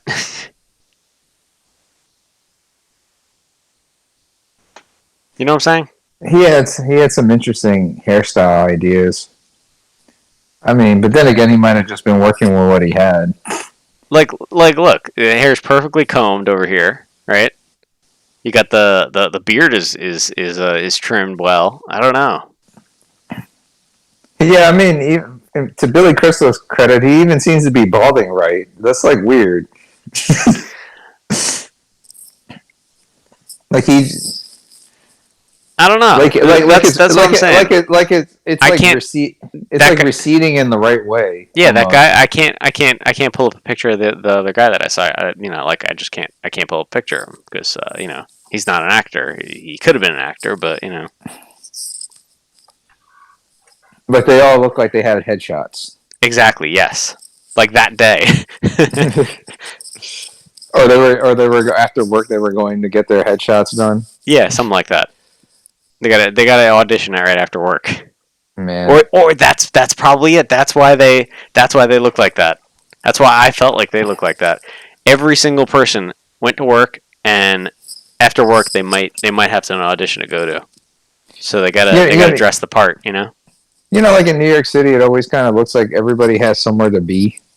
Yeah, exactly. Even if they probably don't. Yeah, unless you're directly in Times Square and you're just sightseeing. If you're anywhere outside of there, even if you're a tourist going to Times Square, you have somewhere to be. You have to go to those 3 blocks. Right now. Yeah. Uh, Like they always look busy, like too busy for you, busy. yeah. You're either that or you've got like a ton of stuff that you're trying to carry somewhere, and there's no good way to carry it because like you can't drive, so like you have to like load your stuff into like a subway or load your stuff into a bus or load your stuff into a taxi. Like you're schlepping something basically from the New York terminology. So that kind of reminds me. So like I was where was I? I was either in New York or Philly, and I saw this dude who bought a speaker bar, and he strapped it to the back of his bike, and he was riding away, right? Mm-hmm. And so I just had this thought that like generally speaking, nobody should get the extended warranty, but he might have needed the extended warranty. Oh, because he was putting a speaker on his bicycle. Yeah, he had a speaker bar, brand new speaker bar that he bought from like Best Buy or something. Yeah. and he was riding away with it in the back. Oh, of his bicycle. Yeah, it might not make the trip. Yeah, you're right. It very well may not make the trip. Mm-hmm. He might need an extended warranty. Unless he's just living on the edge and he can just afford to buy a new speaker bar. Maybe he did. Maybe he did have the extended warranty. You never know. But you're saying he should have got it, even if he did get it or he didn't get it. I found like the loan extended warranty exception. If you buy like a big box item and you have to take public transportation or you're riding your bike with it. I got the extended warranty on my dishwasher at my last place. Dishwasher broke, needed to replace it. Black Friday, got a good dishwasher. For some reason, I was like, yes, I want the extended warranty. You know? Were your intuitions correct? Oh man, that thing broke like they replaced every part on the dishwasher. I didn't pay for any of it because I had the extended warranty. Was it within? I mean, outside of extended warranty, was it within warranty? The first time it broke, yes, it was within warranty, and then every time it broke after that, it was extended warranty. Just very very good. That one happened to be a very good investment, but on the extended warranty. But like are you saying you changed your tune about extended warranties? I don't know. On that dishwasher, it worked out for me. Fair enough. I do a lot of dishes though. I don't have a dishwasher, and so like every time it broke, it was painful though. Like I had to hand wash all these dishes, and it was like I really need this dishwasher. Yeah, no. Every time I cook, it's like a dilemma. It's like two loads of dishes a day. It's a lot of dishes.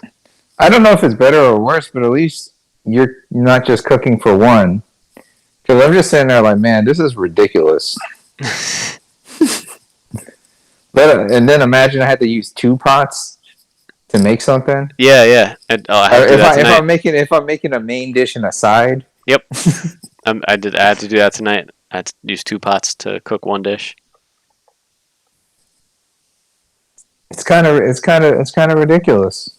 For one, it's hard because it's like, okay, you can cook for multiple people, which is you and another couple of meals, but how long is the food going to stay good for in the fridge? And you got to microwave it every time. Yeah, and then that's not to mention like leftover boredom. Yeah, exactly. That whatchamacallit, there's some things that you can't make anything of, like you can't pan fry anything, or anything fried is out, so you can't even like pan fry it, pan sear it, stuff like that. Where it's like you can only make that dish for 2. That's tough. Yeah, fair enough. Yeah. This is this other guy I follow on Twitch. He makes I'm pretty sure he lives alone. He makes these amazing meals. He Instagrams them too. It's pretty good. He only started doing it since the pandemic. You may as well, since you mentioned it, you may as well shout him out to the bot. Let me get his actual stream name over here.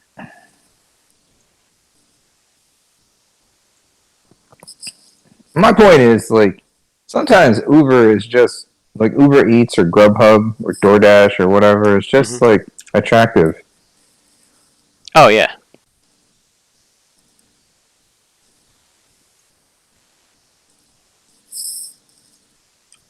And I've run into situations where like cooking is it's sometimes more expensive than just eating out.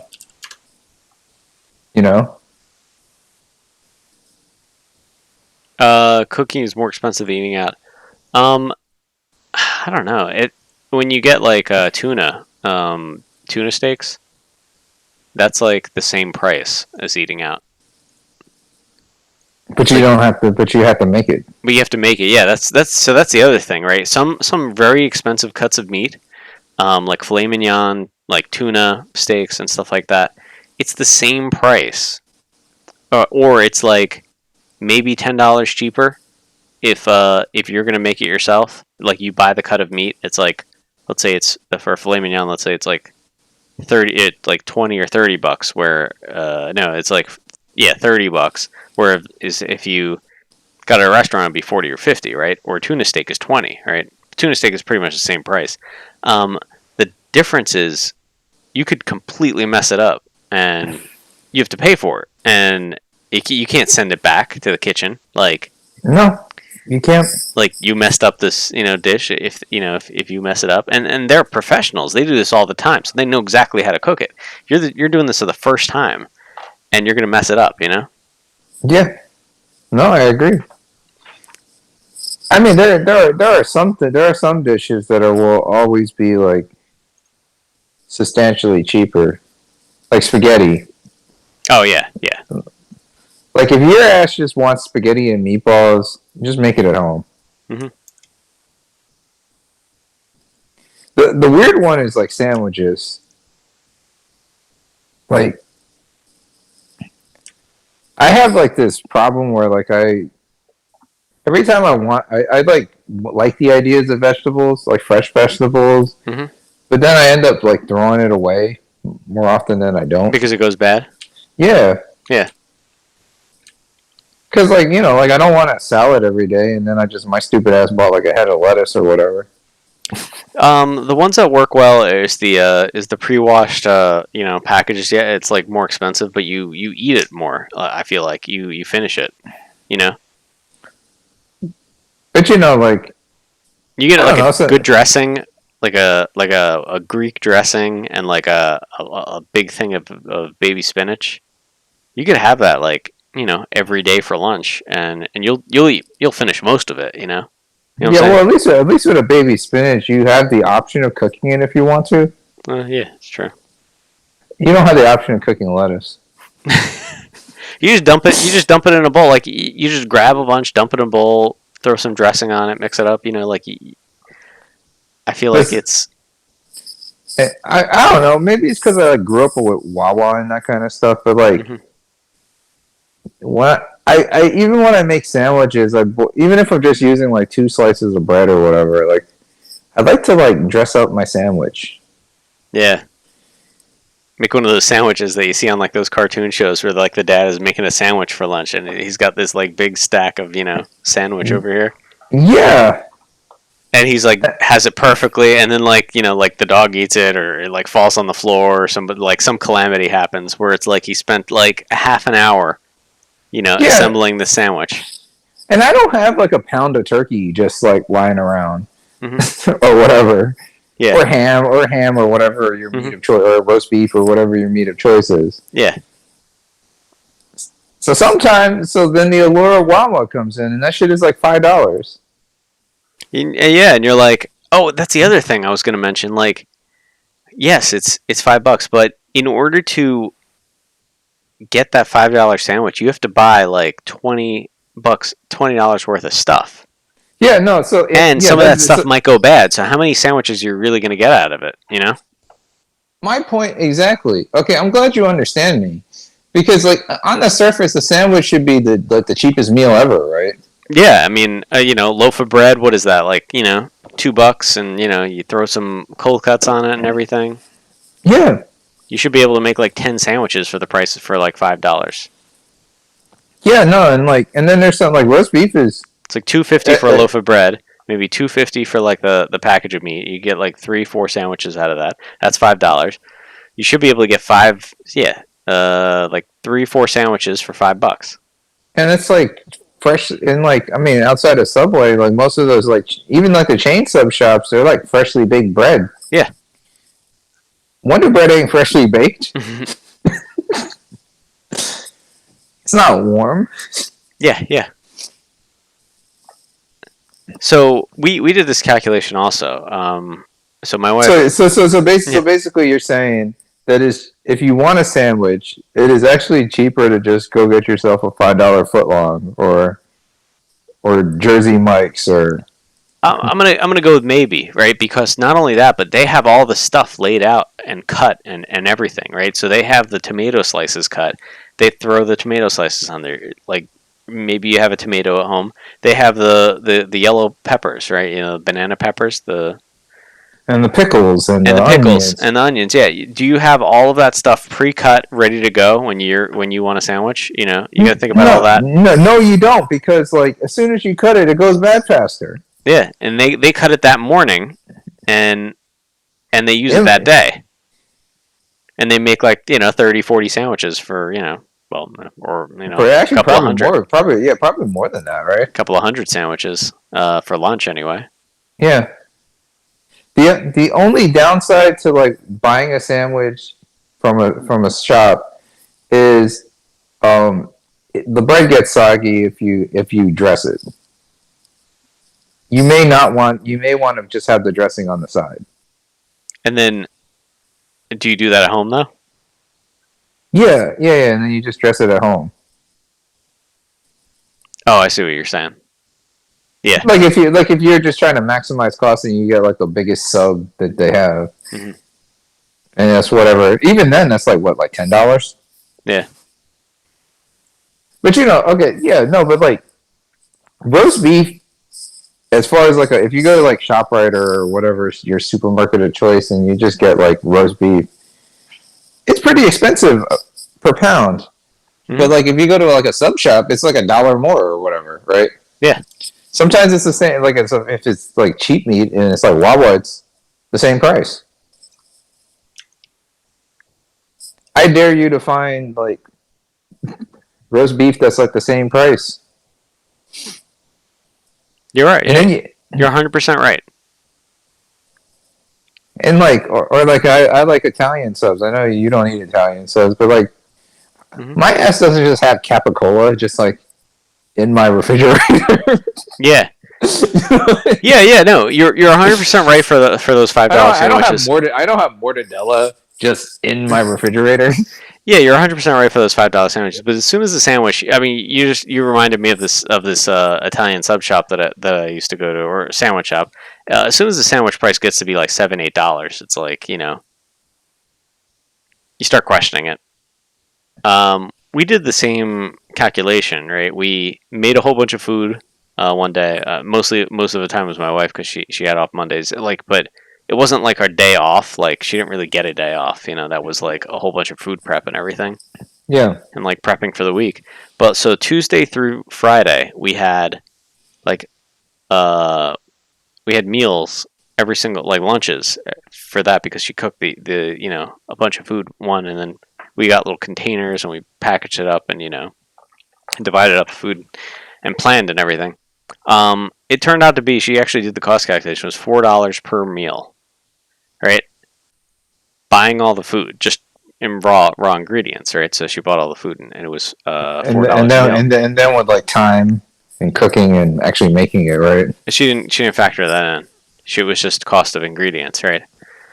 But it's still like all those fresh vegetables and everything, they added up because vegetables are expensive. Their vegetables are actually not subsidized by the government. Yeah. Even though like and and the one thing though is those things are kind of marked up. Corn, like getting a salad at Panera is expensive. Yeah, that's true. It's like $10. It's like $10 for a damn salad. Yeah, like broccoli and tomatoes, they're not like subsidized. Also, they're kind of expensive, like a raw broccoli and a raw tomato. But yeah, so she did all that. Then I was in Philly, going to work, and there's this place called Snap Kitchen, and they sold the little containers. It was actually a little bit less food than we packaged, but they sold the same exact thing. I think it was like $8, $9 for the same exact little container with the same foods that like we could make at home, and we were making it for $4. In like a reusable container, Yeah. That was crazy. That part of it was crazy. But that's like when you're gonna make it for the whole week, Yeah, no, because like or maybe it's just like a generational thing. Because like it was like a common sentiment. Like you have food at home. Yeah. And like when we were kids, especially when we didn't have like cars, I feel like you can. We never talked about this, but I feel like you can kind of relate to this. It's like. Yeah. You couldn't wait. You're like, you know, like all the times your parents told you no to going to McDonald's or whatever, right? Mm-hmm. You're like, when I'm an adult, I'm gonna go to McDonald's whenever I want. Yeah. Yeah. And one, no, I don't. Unless you're just like a slob, I don't know anybody. I think there's probably some people that just eat nothing. Oh yeah, actually, our president does. That's a callback right there. Yeah, our president does. That's not political. I'm telling you, he's gonna jump right on a chat. He's gonna jump right on a chat. Is that an insult to like say what he says he does? No, I guess not. Okay, yeah. So there are people that only eat McDonald's. Yeah, you were going on. Yeah, I mean, you shouldn't do that. Okay. But that's actually, you know what? It depends. Because like I've noticed though, like fast food has gotten relatively expensive. Mm-hmm. It's like close to $10 for a combo, right? Yeah. And I still have it in my head that it should be $5. Mm-hmm. But it's not. It's like $7, $8, right? For a small. Yeah. Yeah, it is. And there's better foods out there. There's a lot of food options. Again, going back, you can go to like a random run of the mill sub shop. $5 for like a sub, right? Mm-hmm. And you got like yourself a $5 sandwich. Yeah. But so like my point was, I guess this was my point.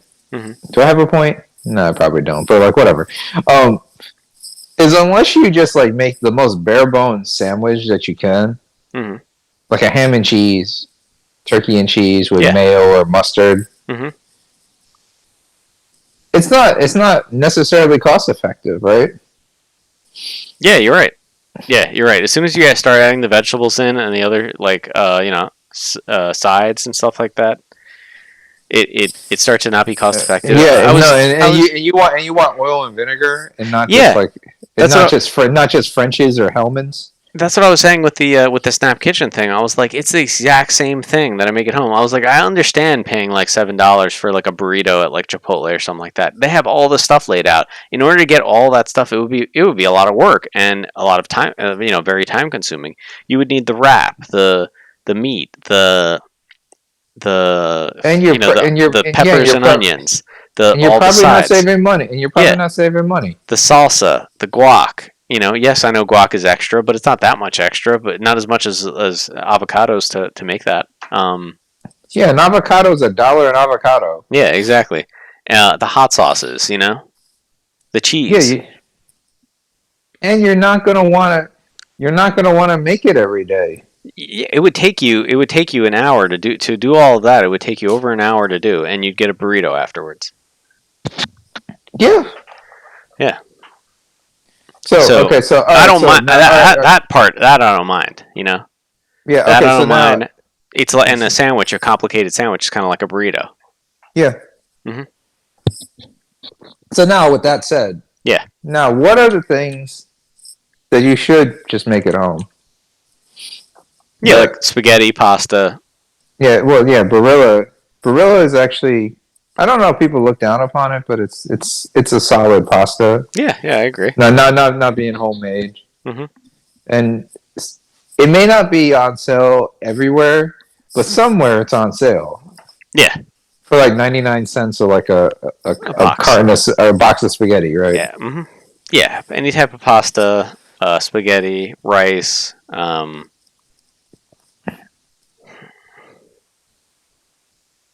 Yeah, I guess rice is always cheaper. Now, salad is a complicated one because it is marked up.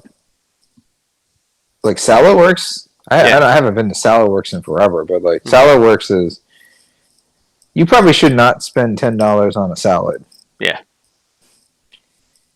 Unless there's some crazy shit in your salad. Then maybe, but like. But we established sandwich, no. Unless you like a super basic sandwich. Mm-hmm. But then again, if you're just eating a super basic sandwich, then you may as well just be eating at McDonald's or something. Uh, yeah. Anytime you want to eat anything healthy, probably want to eat it Yeah, at but home. just say like Wonder Bread and bologna, right? Wonder Bread and Oscar Mayer. Hmm. Yeah, but if you want to eat something without like a ton of salt in it or something like that, or anything relatively healthy, then you're probably going to want to make that at home yourself. Oh, on a side note, this is sidebar. Um, Hmm. were you a McDonald's kid? You were a McDonald's kid growing up, right? No, we only Was got the coffee from McDonald's. We did Burger King. Oh, you were a Burger King guy. Oh, Yeah. you like those flame broiled lions, huh? I think we did the fish sandwiches at Burger King. They had a pretty good Oh, fish okay. sandwich, I will give you that. and nobody I as somebody who's not a Burger King person, like the, the I changed my mind about Burger King when they changed the formula for their fries, and then now I'm pretty anti Burger King. they did they had they always had like a pretty solid fish sandwich. We did the fish sandwich from No, that's what I was McDonald's gonna. one time, and I think somebody got sick from it. Maybe it That, wasn't even like our immediate family. It was like like a cousin or somebody, a friend, somebody we knew. So never went back there, except for the coffee. Miami. You were Oh yeah, in Miami. You were going ham on those that was it. That was all there was. double fish sandwiches. That was Double all fish there was to fillet. eat. Double fish fillet. You were the only person I knew that gained weight on a vacation. On like a we were. Yeah. Okay, but anyways, the Burger King's fish sandwich was a superior fish sandwich. Yeah. Wendy's fish sandwich is pretty good too, but they don't. Not every Wendy's sells it though. Yeah, exactly. That's what we ran into. But like every Burger King sold it, so that's why we just usually just went to Burger King. We did a lot on road trips. They gave you a lot of fish, and Yeah. they were pretty generous with the tartar sauce too. Yeah, it was on road trips mostly. But so you were the Burger King. I mean, then they also have onion rings. I only recently started going back to Burger King every once in a while. Have you had the Impossible Whopper? No, I haven't yet. I had the Impossible Dude, Burger. I had the Impossible dude, Burger, but I haven't had the Impossible Whopper. the Impossible Whopper is like a Whopper, but with the Impossible Burger on it. So like I don't know if you really ate Whoppers like that, but everything you would like about a Whopper, but with the Impossible meat. Hmm. I had the Impossible Slider too, which tasted just like the. It had that same White Castle greasiness to it. But Oh, the Impossible Slider. yeah, I'm like fascinated by the Impossible meats. Hmm. I have to say that I don't think they taste like meat. They are like meatier. I just think it's like upper echelon veggie burger. And I feel like that's I feel like it's I feel- completely different than a veggie burger. I heard that some vegans don't like it because it tastes too much like meat. Hmm. Like it has too much of that meatiness to it. Yeah. And then I guess it's like it takes some getting used to. I found it was heavier, saltier than a regular veggie burger. I felt like it was its own thing. Supposedly they isolated this heme protein. That's the same thing from vegetables, and that's why Yeah. it bleeds. Mhm. And that's why you can like cook it like you cook meat, so you can have it like well done or medium or Yeah. medium rare or whatever. Mhm. But like, you need to get yourself an Impossible Whopper with onion ring stat. Onion rings that go on the sandwich, or onion Yeah, rings on the side. you probably could get a Western Impossible Whopper. That sounds awesome, actually. I didn't know. I haven't. No, like with because onion rings, I didn't know if no, you meant on the no, side or not. no, they. I don't know if they still do it, but they had the Western Whopper, right? Barbecue sauce and onion rings. Hmm. But my original point. But you ate at McDonald's before, right? You had a McDonald's hamburger. Yeah, I haven't. You never had a McDonald's hamburger. Nope. Okay, so then everything I'm going to say is not going to help you. It's not going to relate to you. So, have you seen that like McDonald's has been doing like celebrity collabos? No. So, Travis Scott has his own meal. You know who Travis Scott is? No.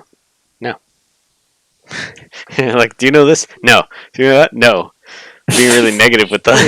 Yeah. You know the one. Okay, look. Google Travis Scott. I think Okay. I'm pretty sure Travis Scott. Um, you know Sicko Mode. You have to know Sicko Mode. They played it in the They played it in the halftime show.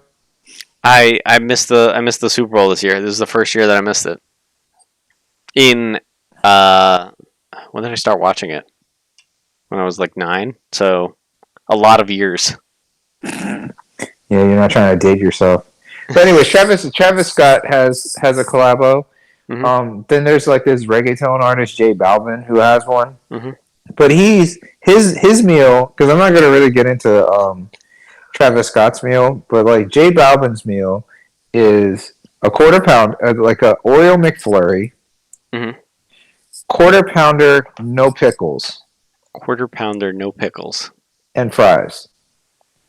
And so, since you've never had a McDonald's hamburger before, and that's why I was like looking to see if you would agree with this, and I kind of wish Barry Nikki was here right now, but like because she's had McDonald's, but like the thing that like defines a McDonald's hamburger to me, Mm-hmm. even more. A lot of people would probably like if you say like a Big Mac or whatever. A lot of people would say the special sauce. You know, like 2 all beef patties, special sauce, lettuce, cheese, pickles, onions on a sesame seed bun, right? Mm-hmm. Is the really finely chopped onions and the pickles more than anything defines a McDonald's hamburger. It's almost to me, it's almost like you're saying. And then they had ketchup, like the hamburger had ketchup and mustard, which I liked. When I have burgers, I do ketchup and mustard. Okay. People think it's weird that I put mustard on my hamburger, but McDonald's did it, so I don't understand. I don't understand where they're coming from, but whatever. Mm-hmm. So like it almost feels like if you remove the pickles, you don't like McDonald's hamburgers. Because like the McDonald's, well, you've seen a McDonald's hamburger. Their burgers are so thin that it's not. You don't really taste the burger. It's almost like the burger is not the main part of the experience, you know? Yeah, I know. You just keep going, you know. Like Yeah. so Twitch has this thing where you clip like like really important segments and everything. You're like dropping these knowledge bombs of McDonald's stuff. I'm just clipping it all away, you know. I have decades of fast food experience, my friend. You know this. Yeah, we've known each other for decades. We've known each other for like 20 years, right? Yeah, it's gonna be 20 years in 2 years. So not to date us, but we've known each other since 4th grade. We met. We had a 4th grade class together, and like, who the fuck is that guy? Yeah.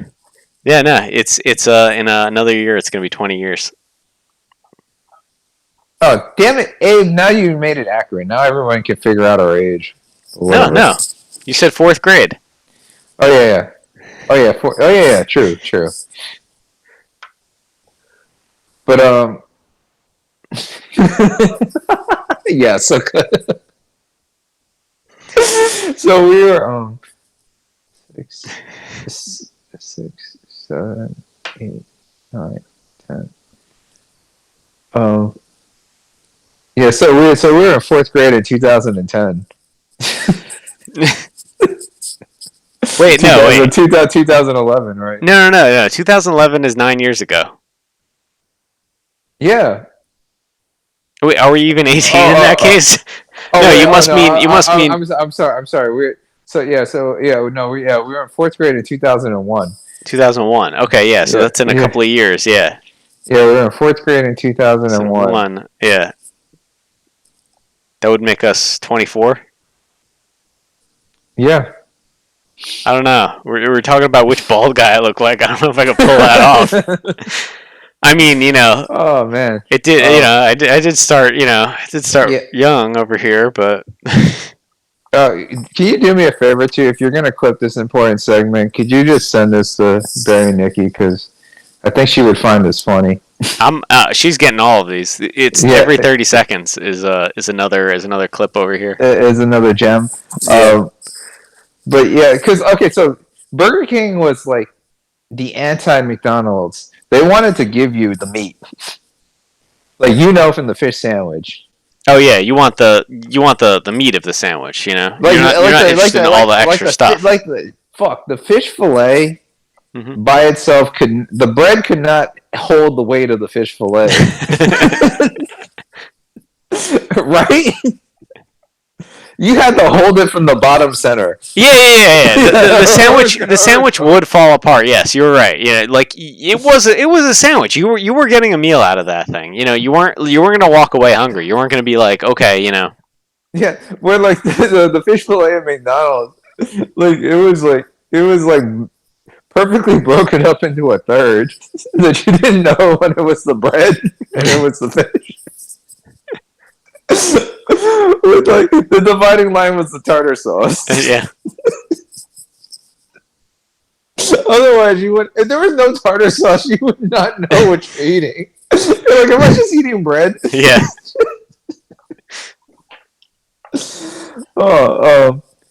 But yeah. So like, anyways, to me, that's the McDonald's hamburger experience. Hmm. I mean, to be fair though, McDonald's, like, as much as I like McDonald's definitely did not taste like food. Like, it did not taste like food made in this natural earth. Like Like when you that Halloween burger or something like that. well, like you had the Burger King fish fillet that tasted like fish, right? Yeah. It tasted like pollock. Hmm. Did they fry it up and is it good for you? No, but it tasted like pollock. Hmm. Now compare that with the McDonald's fish. Is it fish O fillet or is it fish? I think it's fish O fillet, right? Like fish O fillet. I think it's like fish O apostrophe fillet, right? Filet-O-fish. Filet O fish. Did that taste like fish to you? Exactly. It tasted fish adjacent, right? No, it wasn't fishy at all. Not only that, but the oh no, Burger King is the one with onion rings. I don't know. No, but One of them, like it wasn't like real onion it was like onion gel in the onion ring. yeah, it kind of had a jelly thing to it, but like it did taste like you were eating a fish sandwich at Burger King, right? Yeah, look at that. Yeah, see, look, the bread is holding on. It's looking like Stallone and Cliffhanger. Like it's hanging on by a thread. It's like they didn't even care about making it even. Why is the top bread so much bigger than the bottom bread? Yeah, even like you could tell, even like this one, like their stylized photo is like Yeah. And then contrast it with McDonald's, where it looks like it looks like the bread is drooling tartar sauce. Where like the Burger King one, they just look like they just slapped tartar sauce. And there it is. Oh, there it is. There's the verses right there. No, I will go to bat that the Burger King, and I'm not a Burger King fan, so you can take my opinion objectively. The Burger King fish sandwich was objectively a better fish sandwich. Look, they had lettuce on it. Hmm. And McDonald's feels like, even like the filet of fish, they love throwing pickles on their stuff. Yeah. It's like the pickle juice is like the masking agent for you not eating real food. The chicken nuggets. You had the chicken nuggets, right? I don't think so. You never had McDonald's chicken nuggets. I really don't think that I hated McDonald's at all, pretty much. Oh my god. You need to rectify this and go get McDonald's chicken nuggets. Just for the sheer fact that I need you to understand that it does not taste like chicken. It's good, but it does not taste like chicken. Are you going to turn this into the Wire episode where they talked about chicken nuggets? No, I have a soft spot for McDonald's chicken nuggets. I have a soft spot for McDonald's fries. I don't know what they did to our fries, but there's no fry that tastes like that, right? For which one? McDonald's? Oh, McDonald's fries. It's very difficult to make a fry that tastes like that. It tastes golden. I don't know. And for people who've never had McDonald's, this is going to be hard to explain, but doesn't it taste like the color? It tastes yellow. It's really difficult. They like soak it in vinegar, and then they don't soak it, then they pre-fry it, then they post-fry it. It's very difficult to get a fry to act like that. So they had some food scientists, like, they worked on that for months at least, maybe even years. They probably continued working on it for years when they first founded McDonald's in like the 50s or whatever. They continued working on it for years. But am I wrong? Doesn't it taste like golden? It doesn't taste like gold. Doesn't it taste golden to you? It's been so long I don't even remember. Honestly, I'm sorry. Right. This entire line of questioning is just. All right, so this is since we turned this into the food talk. Yeah, right, exactly. So I don't think my brother would mind, but my brother, he has like a lot of clients, and one of his clients is the food scientist who made the Papa John's dipping sauces. He made the Papa John's dipping sauces, and I guess he gets kind of defensive about it. Mind you, you got to take this with a grain. Your brother or the food scientist? The food scientist. You got to take this with a grain of salt, because this is like third-hand info, right? Okay. This is anecdotal evidence. All right, lay it on but me. He got like defensive because he was saying that like you may hate. He was saying that his explanation, because like, do you like Papa John's, by the way? I kind of personally think that. I mean, it's all relative, but like I think that all chain pizzas are trash. Mm-hmm. Like all of them, like they are all trash. Some are worse than others, to be fair. Mm-hmm. Domino's tastes like cardboard. Pizza Hut, I don't know what the hell they're doing with that. Everything about that is wrong. Pizza Hut, they put too much sugar in the sauce. No, the sauce is sweet. It's too doughy. It's too like buttery. Domino's, have you ever had the cheesy bread?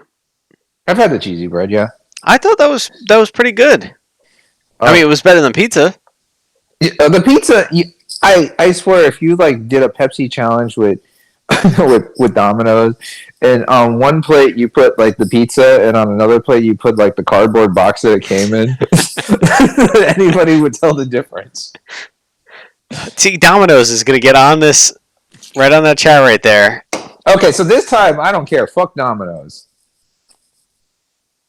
The only thing Domino's has going for it is it's not racist like Papa John's. Papa John's can go to hell too, but there you go. After you said that, Papa John's bottom of the list. You know who doesn't like Papa John's too? The NFL. So NFL is Team Domino's right now. I would gun to head. I would say Pizza Hut is the worst of the chain pizzas. Mm-hmm.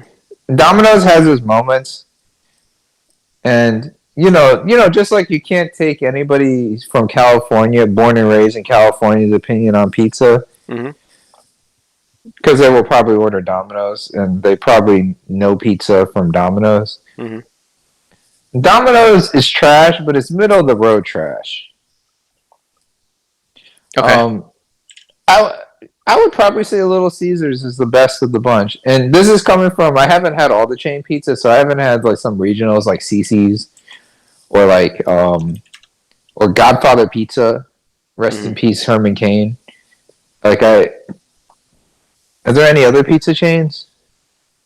Sbarro. Yeah. I've actually. I'm trying to think if I've ever had Sbarro. But Sbarro feels like it's in a different league because they make like Sicilian slices. Like Mhm. it's like competing with Ilios. Yeah.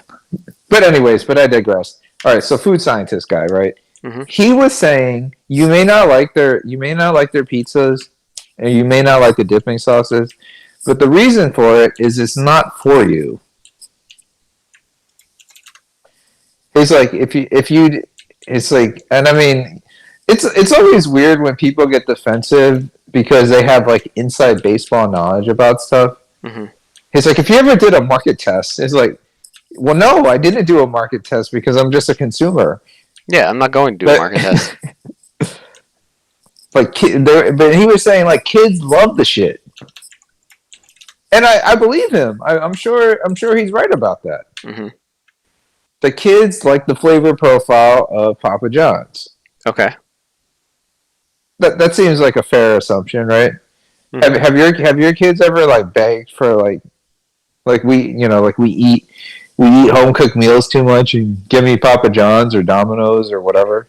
What was the last place? Or no, but you seem like you were like kind of like me, like you're a pizzeria guy, right? Yeah, the last place there was this place called That Italian Place that we would go to. Um, But you're a until pizzeria guy. yeah, Like, until they had new owners. Now the next place is called Pastorello's. but how often do you like get like chain pizza? Um, it's been It's been 1 week since you looked at me. Like, no. it's been 7 years. So 7 years okay, since the last time that stands out in my mind. It's probably been another okay, time. So there so probably is another one more time since then. so they have never had chain pizza. Have they ever had chain pizza? Probably they have. But Not on my not on watch. your watch. Not on Yeah, your watch. not on my watch. It's like maybe in school or like a trip or something. Yeah, or you know, or like the babysitter was over there, and she's like, and we like left her, you know, money But for. but they never like had like the Papa. How come we've never had Domino's? Apparently they're like British peasants right now, but like Yeah, yeah. Papa. Because yeah, exactly. Even though they're on the east coast of you know, Yeah. the U.S., they. Papa, Mama, can we have some Domino's? And you're like, not in my house. Not in my house, not under my watch. No, we probably like left like money, and then you know, one of the chain places may or may not have been called. I can't confirm or deny.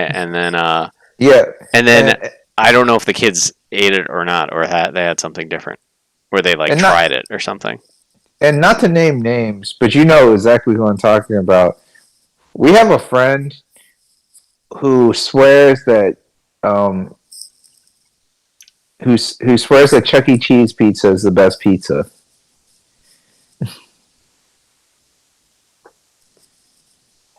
You know what I'm talking about, right? No, no, Nostra. You don't know what I'm talking about? no. Oh my god, hold on. I will tell you in the chat. Give me like. So I'm going And vertical. oh, okay. And then this is Chuck E. Cheese. You're saying? Yeah. Well, he worked at Chuck E. Cheese. Oh yeah, that's right. Yeah, I'm not gonna name names. Yeah, me either. I'm not gonna say anything. But He's not here to defend himself. Yeah, he's not here to defend himself. So like he swore he worked at Chuck E. Cheese and he swore that Chuck E. Cheese was the best pizza, and he used to like after a shift he would bring Chuck E. Cheese pizza home. Chuck E. Cheese pizza has no sauce. Like no sauce. It's been longer since I have. It's been longer since I've had Chuck E. Cheese though. Because nobody volunteers to have Chuck E. Cheese pizza except this guy. Well, I think I was at a place to the, you know, It was like a birthday party or something like that.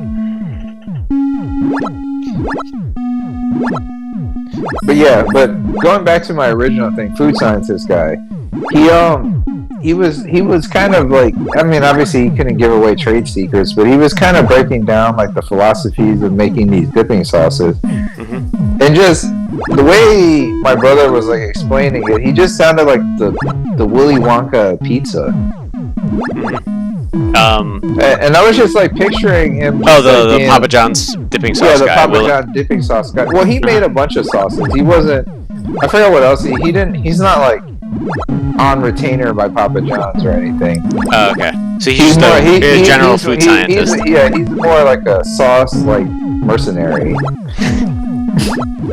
But like I'm just picturing him as like the Willy Wonka of like pizza sauces.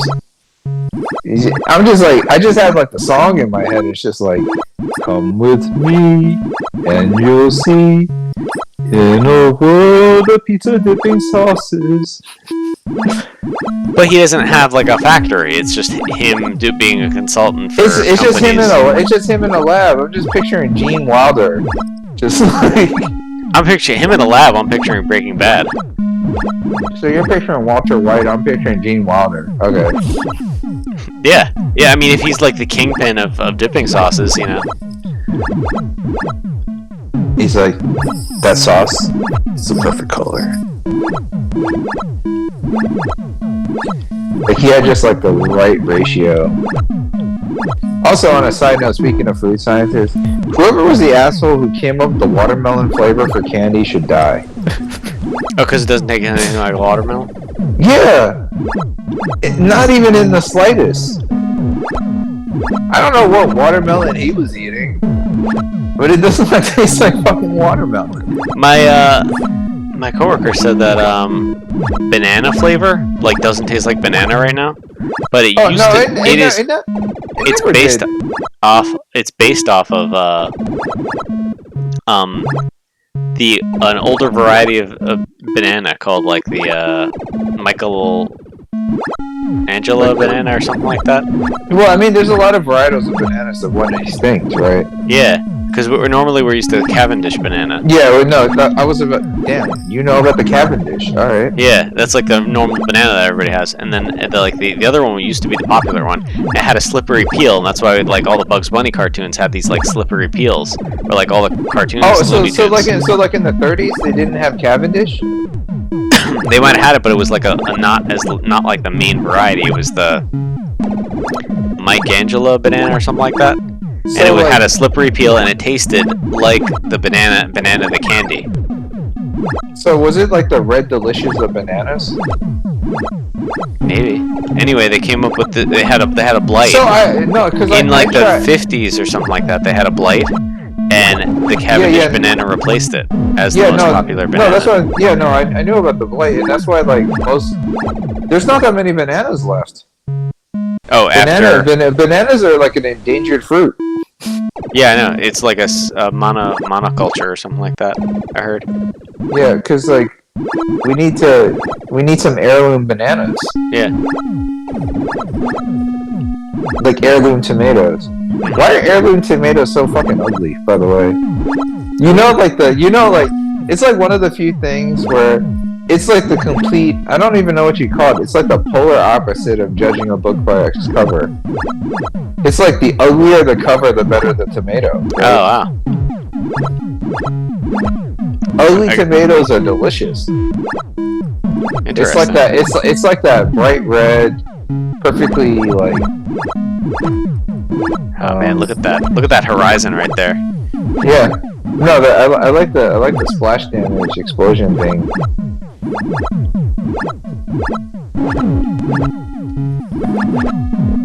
Yeah, now I got pizza dipping sauces in the brain. I don't even understand that. Like, you're not even supposed to have pizza dipping. You're supposed to eat the pizza, and like the dipping sauce is for like the garlic knots or something. Have you seen that Papa John is on TikTok? He's kind of like on this rehabilitation like kick. He's on TikTok. Yeah. I don't have TikTok. I don't watch it unless somebody sends me a TikTok. I mean, TikTok is like Twitter. It's like the new Twitter, or just video form. Like everybody watch. I mean, all the kids are on TikTok, but like the people, we all watch TikTok videos on like Instagram, right? Yeah, I watch TikTok videos that people Twitter. post on Twitter. Yeah. Yeah. But you know what I mean? Like, it's like all the best ideas are coming from TikTok, but you're not actually watching it on TikTok. Yeah. I don't. I have to like turn my sound on, and you know, like if there's no subtitles, I have to turn my sound on, and my sound is never on my phone. Yeah, me neither. Well, actually, no. I have my ringer on when I'm in the spot, because sometimes I don't hear the phone buzzing. Yeah. It's weird. It's like if I'm like near my phone and I'm like doing something else, or I'm like on a call, it buzzes too loud. But if I'm like say like charging my phone and I walk away and I'm like doing something else, like, you know, like cleaning up, doing chores, whatever, I don't hear it. Oh, you don't hear it vibrate, or you don't hear it? Yeah, I won't. That's why I have to turn my ringer on. I won't hear it vibrate. Oh yeah, that's right. But then if the phone is like right next to me, it vibrates too loud. It's like, you know, like when you don't want people knowing people is like texting you or whatever, is when it's too loud. Yeah. But then if I'm doing something else and like I want to make sure if somebody messaged me, I can reach out to them. That's when I don't hear it. Mm-hmm. It always just works that way, doesn't it? Yeah. I started having to turn it on now that I've been home all the time. You know, because I'm like, no, I'm not gonna interrupt anybody else. It's just me and the kids. You know, I'm at home. Might as well just have it on, so like I'll get the messages. And that was it. And your kids are not like, Danny, your phone's blowing up. Who are you talking to? I'm sorry, I forgot they're peasants. Papa. Yeah. What exactly. what is that contraption? He's like, shut up and sweep the chimney. Yeah, exactly. It's not only are they like English peasants, but it's like from a specific time period and era. Yeah. What do you think about this this white dot in the center of the of like the eyes type thing of this It's fine. Should I like make a smiley face, make it cutesy, put like more light effects? No, I mean it's visual enough. It's visual enough to like. I mean, if you want to make it look like a mouth, that could be cool. But it's like visual enough to know like what direction you're heading. The only thing though is like it feels like your raindrop is too circular. Yeah, it is. It should be more teardrop shaped, but what is your score? I asked this in the chat, but what is your score based on? That went too long. All right, we gotta change that score counting algorithm. Oh, you need that.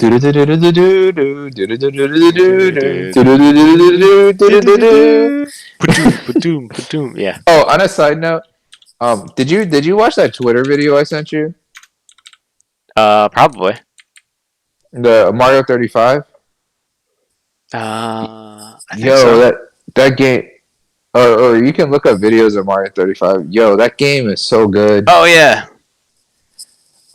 It is fun. So have you heard of Mario 35 at all? No. So it is a free game, provided that you have like the Switch Online service. So I don't know if you knew this, but Super Mario Brothers is 35 years old now. Wow. So they made a game called Mario 35, where it's Mario. You play the game of Mario, but it's Battle Royale. So it's you against 34 other people. Mm-hmm.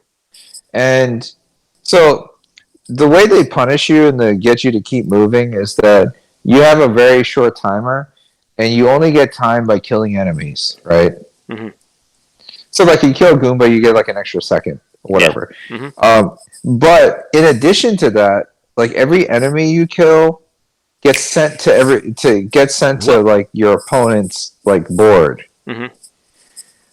and um, and so it kind of gets hectic. And I grew up playing Super Mario Brothers, so I have like Mario muscle memory. Mm-hmm. But you see like those like white dots. That means the enemies are getting sent to like other people, and you have some semblance of control over who you send it to. You see in like the upper left, Mm-hmm. you can send it to the person with the lowest time, or like the attacker, or most coins, or random. Mm-hmm. But like, and also too, like the way coins work is if you get at least 20 coins, you can just hit X and you get like a power up. But like, it gets so hectic sometimes that like if you don't have the fire flower, you're fucked. Mm-hmm. And that was that thing I sent you on like Twitter. Yeah. Mm-hmm. It is like insane. So like every enemy you kill gets sent, and so like there's like a risk reward like element to it where like you may want to start at the like level 1-4, just so you can send Bowser's to everybody else. Wow. And so somebody could be a 1-1 and they have to fight a Bowser, or like you get like Hammer Brothers or like the Lucky Twos, who like they're flying in the clouds. Because did you watch that video? Right, it was like nothing but Lucky Twos, right? Mm-hmm. And they were dropping. What are those spiny enemies called? I don't remember what they're called. Because you remember like dudes on the cloud throwing spiny enemies at you. Oh yeah. And yeah, and there was no wiggle room. So as of right now, like I got to the point where I got up to second place. So I don't know if like the people I'm playing suck or I'm really good. Or a little from column A and a little from column B. I don't know. You should find those people that made that video and try it out. I have. Looks really cool. I want to try it. I don't think. It is fun. It is really fun. It's for a limited time though, but like. Oh, that sucks. No, the only reason I lose is like I run out of time. But like besides that, like it's and also too like that's what I'm saying. The risk reward, it's harder for you, but like say you start in the water level and you're just like flooding the stage with like those flying fish and the squids and stuff, Mm-hmm. and you know how unpredictable the squids are. So like, and like Bowser's and it's. And sometimes, like the guy who was playing it, he was relying on the POW blocks to like clear the stage. Otherwise, he was like pretty much screwed. Yeah, it's cool though. I do recommend it as far as like platforming battle royale. Though to be fair though, at first I thought it was just me and I was a little bit rusty, but I think the game's physics are a little bit different. And I don't know if it's like to account for netcode or what. Like they had to change the game's physics in order to work in an online setting. So the video sent me maybe the physics changed, but the one that I just saw that looked like it was the same physics. It doesn't quite feel the same. Yeah, okay. I'll tell you that. It could be the Switch also. It has that arc, mm-hmm. but it doesn't quite feel the same. It doesn't feel. It's responsive, but it doesn't feel like the same level of responsive. Because I've heard a lot of people like miss jumps. Like I get nervous. Like you remember like in some levels there was like the spring. Mm-hmm. I get nervous with the spring. Oh yeah, that's right. Yeah, because sometimes if I just jump straight up, I mean, but then there's other things because like I don't know how much you did this in Mario. Have you did the jump forward and then move backwards to like get power ups move? Oh yeah. Yeah, you can still do that. Now, granted, the game is so chaotic that I haven't even gotten even remotely close to level 8-1. Which is kind of a relief because 8-1, man, that required like precision. Like that. Remember there was that scene where there was like a really thin gap, and you had to get like that running start. I believe it was 8-1.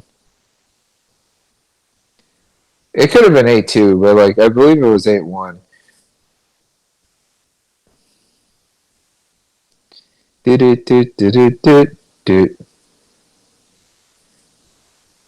It's like towards the tail end, or you don't remember, and that's why you're looking it up.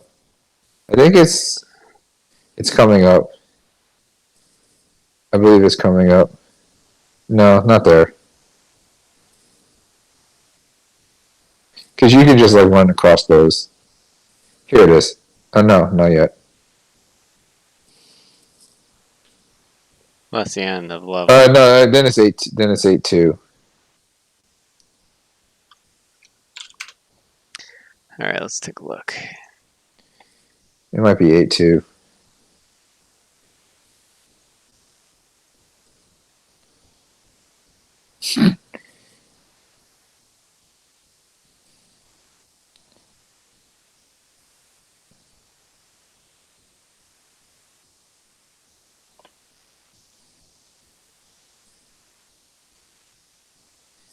Because there's like this one ridiculous jump. Yeah, here it is. Yeah, here it is.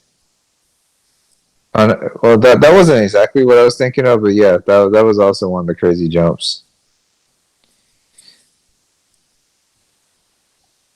Do you know how to like stream stuff on without needing a video capture card? How to stream stuff on Twitch from the Switch? So I'm planning on my next game session. I'm planning on doing Gradius 5 on the PS2. Oh, I mean, it's kind of trendy, but we should totally like at some point like play Among Us. Okay. I mean, on Steam it's $5. I mean, there's the iOS version. I could do Steam. It's $5. It's like Yeah. a $5. It's like literally a $5 game. I just reboot to Windows. But yeah, so downstairs I'm gonna point the camera at the screen, and then maybe the laptop camera at my face, so I could get the same kind of setup over here. That's what I'm planning on doing.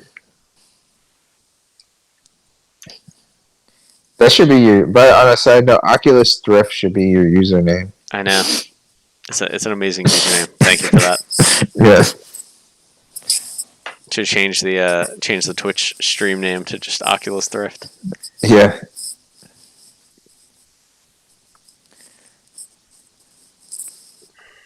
But yeah, no, I highly recommend it. And I'm not even like a battle royale person.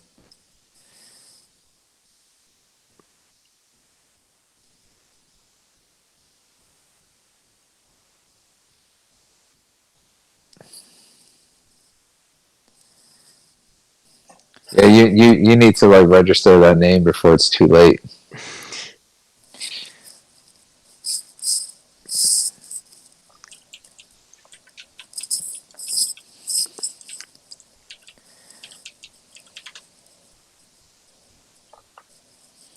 No, you're doing it like right on the spot. Yeah.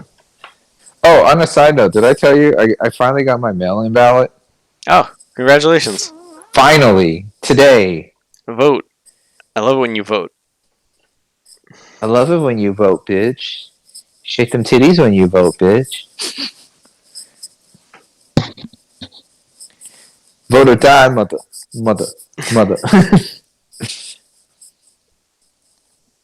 All right, I'm gonna go sleep because I got work tomorrow in the morning early. All right, I'm gonna go play some Mario 35. Okay. Get my Mario 35 on. Yeah, no, because I don't think I'm like good enough in most games to like stream it, but I would totally stream Mario 35 for sure. For show. I don't know how I'm gonna stream Tetris Attack. Oh, dude. I was like, okay, what? So I looked up. I was like, all right, well, I was really bad at Mega Man. You know, people want to show. I was like, what game am I the best at? On a side note, do you know those people? That's my best game. Yeah, it was one of them is my ex coworker or like former coworker. Because I was about to say they were getting a little mean, and I want to make sure that like those guys aren't picking on you. Yeah. Thanks. Because every time, at first it was kind of good humor. It's like, oh, get good, yeah. Yeah. It's like, do they really expect you to like be an expert on a 30-year-old game? I don't know. But I play for fun and develop for fun. So. I mean, playing devil's advocate, your skills are a little lacking. Didn't you beat Mega Man 9 just to give yourself a little credit? No, I haven't. I haven't done. I think I got the Legacy Collection because I wanted to play 9 because 9 was like the spiritual Wait, successor to 2. wait, the Legacy Collection has 9 in it? I got the Legacy Collection 1 and 2, so it's got 1 through 10? 12, 11 or 12 or something like that. I thought Mega Man 10 was the newest Mega Man. They made No? one after that. I didn't know there was 12 of them. Cause 9 was a Wii exclusive for a minute. Yeah, I got the bundle combo pack. I got it for less than that though. And that's what you were playing it on? Yeah. Okay, so.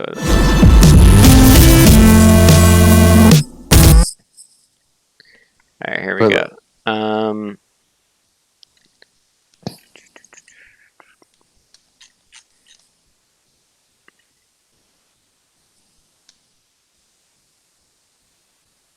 Original 6 games. Yeah, Nintendo had 6, right? Then 7 was on PlayStation. 7 and or 8. Yeah. Yeah. 7 and 8 were PlayStation 1 games. It says it all the way up here. Yeah, 1 to 6 was Nintendo. Original 6. Yeah, 1 to 6. And then 7, 8, 9, and 10. Oh, okay, I see. Yeah, so 7 and 8 were PlayStation, and then 9 and 10 were Wii. Like Wii, Steam, PlayStation.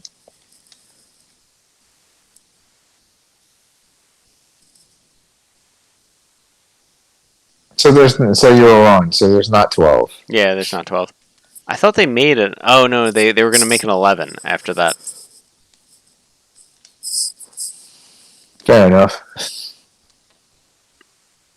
9, yeah, 9 is the other good one they said. And then 10, they said they just made it too hard. I would play Tetris Attack with you. Or you said there was like a pico-8 version. Does it have multiplayer? pico-8 Tetris Attack. Yeah, it does, but it's local only. Oh. I don't know how we're gonna get a networked version of. Or we gotta get Nesticles. Actually, I don't know if the Super NES ones were like part of the Nesticles. I also found it funny that Barry Nicky thought we made up that name. Oh yeah, but then we like looked it up and showed her. Yeah. Yeah. It's like no, the people who made those emulators are a bunch of like proto edgelords. Cool. They were edgelords before there were edgelords. Let's see. Was it? Oh yeah, ZSNES networked play. Wait. So which emulator do you have? Or should you not say it out loud for copyright infringement? Yeah, we would have to. Yeah, we would have to own the actual. I do own it. Okay. I don't know where it is, but I own the Super Nintendo game. Yeah, do you remember? Because did you actually play? You don't have to own the hardware. You just have to own the actual game. You have to have the game in your hand. No, the Tetris Attack is a weird one though too. Because did you actually play Tetris Attack for Super Nintendo? Yeah. Do you remember? It was a Blockbuster exclusive. And yeah, it was a Blockbuster exclusive. I didn't have a a Super Nintendo in the 90s. It wasn't until the 2000s that I got You bought a Super Nintendo? that I was able to play it. So you're very subtly suggesting that you didn't never bought a Super Nintendo. No, I'm but not you saying played, that. but you played the game. Yeah, no, it was a Blockbuster exclusive. Like it was like I don't know anybody. Was I like the first person that told you about this game? I might have been, right?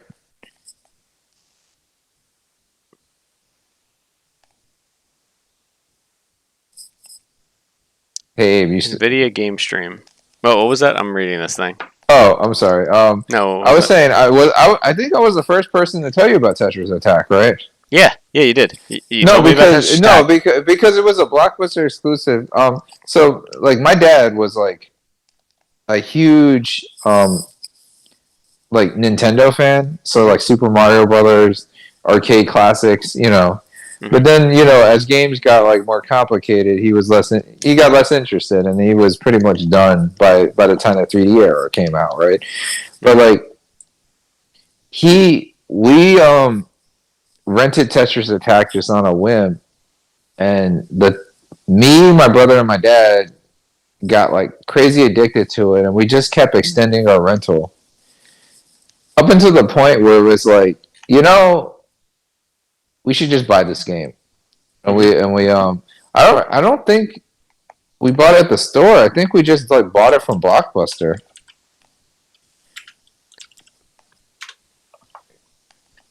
And go figure that a Blockbuster exclusive is like one of the best puzzle games ever made. You know what I mean? Mm-hmm. Oh, there we go. SNES 9X. So you would need that, and then you'd have to. That's what we'd have to do. Yeah, I mean, I can just get that. I own the game, so I guess it technically doesn't constitute piracy. Yeah, no, it doesn't. If you if you own the real game, yeah. Does it matter if I know where the game is? You'd probably have to be able to produce the game. If yeah, fast. no. You have to like look I through a own box. I own it. I swear. Like Look through a box of junk, find it. And Or also not junk, too but, you know. on a separate note, I have Nintendo Online, like Switch Online, so I have Panel upon. Yeah, you'd need which I believe counts. Mm-hmm.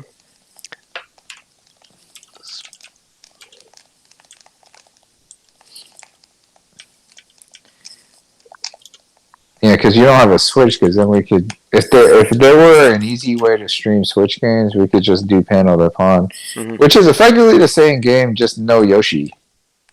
They have like fairies or something.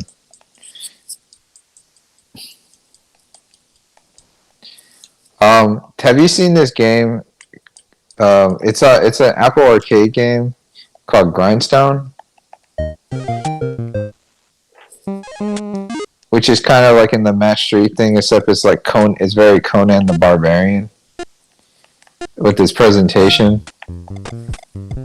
So you're just like murdering things.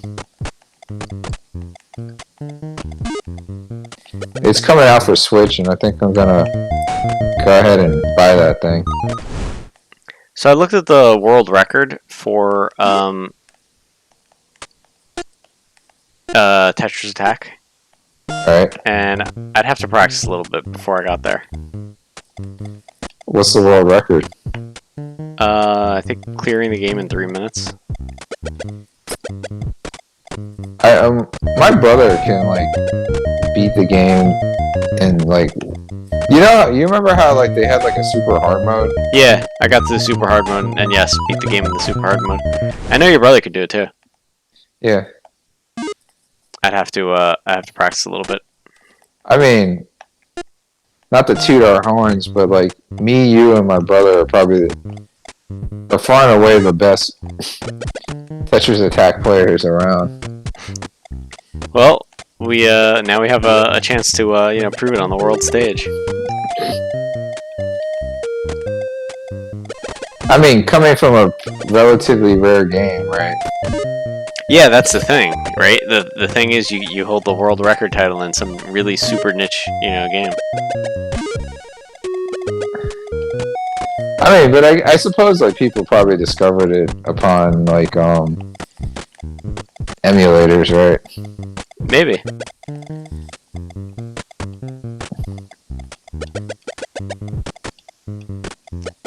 I mean, I suppose we have like gotten into like really niche games. Like I don't know how niche Soul Calibur is.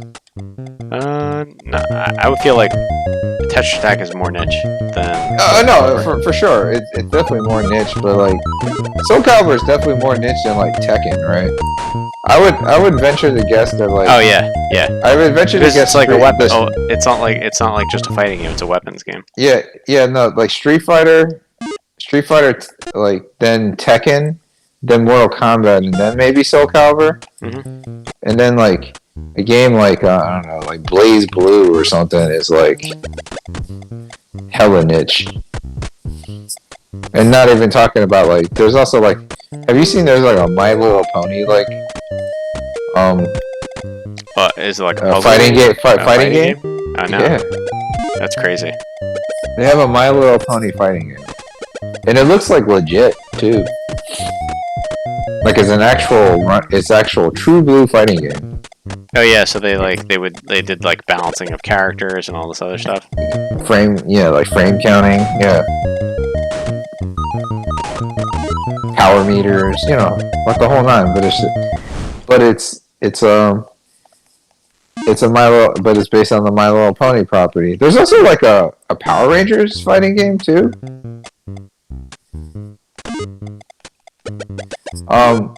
So my friend was showing me Soul Calibur 6, and man, that character creation thing is pretty intricate. Which one did we play? Did we have over here? Like we played. So I think the last one we played was 4. I don't think you had 5, right? Well, there was one with the story mode that I tried. I have 5, I believe. Okay.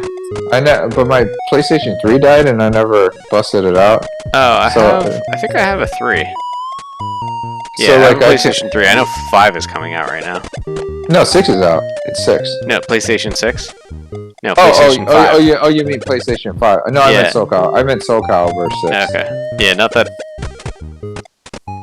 that you can bring it over because we can't do that right now. Yeah, no, I mean, like, I don't have a PlayStation 3, so you can totally have my 5. I'm pretty sure it's 5. I think, because 5 is the last game for, like, the PS3 generation. I don't think it was 4. Because you have 4, which has Darth Vader in it. I have 5, and then the newest one is 6. But you should. No! It was on Steam. I got the new one on Steam. It came out for Windows. Yeah, it came out for Windows, and I believe that there's a character creation one. I think so. No, but the character creator is like intricate. My friend made a Ronald McDonald. Like a Yoshimitsu Ronald McDonald. I'd have to check my Steam. I have to see which one it is because I was playing it. I was playing it downstairs, but I was using the Steam Link to play it. I know the one we played was 4, the one on PS3. Oh, I got the Steam Link all set up, by the way. And I should have totally bought a Steam Link, but I did not. Well, it's all set up, ready to go.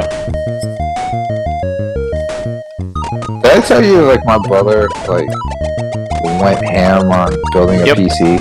Yeah, you did.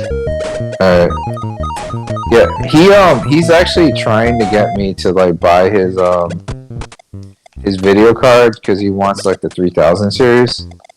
Oh yeah, didn't they just released a new one? He wants it, and he's like, I can't really sell it to you for much of a discount, but like, I don't know, like, do I want like a $500 video card? Even if I could buy it for like 3 or 4, you need a PC to put it in. I do. Yeah, it's basically asking me. So like, did I tell you about how my brother went about it? Yeah. So Yeah, like you told me the whole story. he had like a Dell Hmm. tower, and he bought like a new power supply and the video card, and it didn't really like work.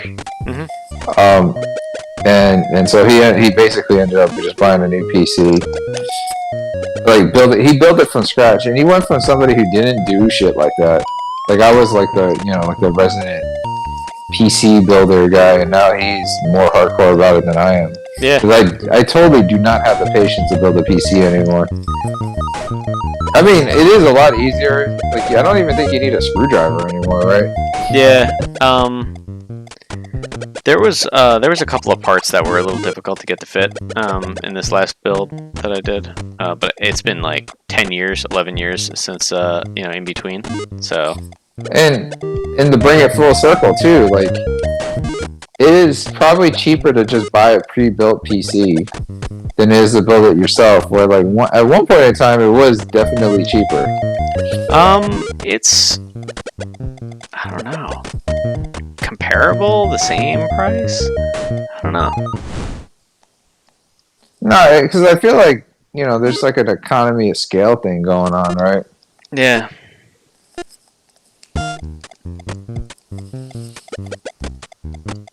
And they can cut like building markups.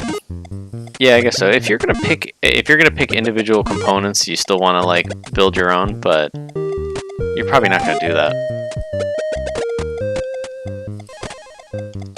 And I'm glad that people kind of moved away from like the water cooled like like looking at the innards. It's like look at my No, cable.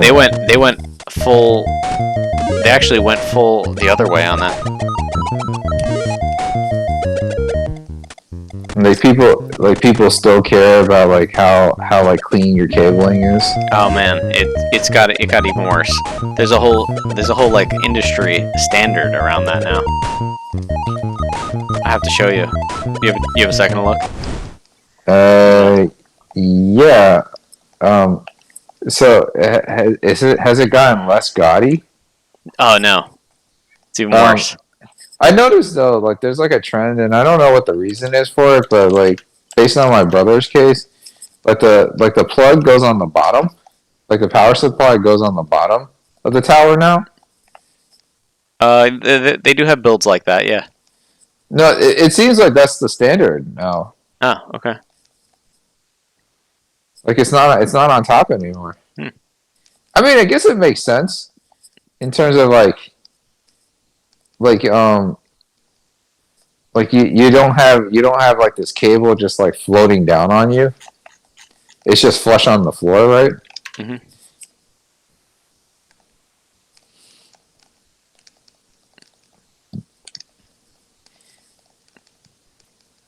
It's so funny because he always talks about like his PC is like glorious, and he also bought like a ridiculous sized monitor too. It's not 4K, but it's like that. What is it like? Like higher than 1080p, like 1900p resolution or whatever. There you go. You know what I'm talking about? You see this right here?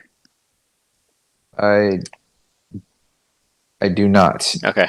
Because I don't have Twitch up, but All right. Well, you should take a look. Yeah, I'll send it to you. We'll catch up. We'll start right here next time. all right, All right. Take it easy. all right. All right, Later. bye.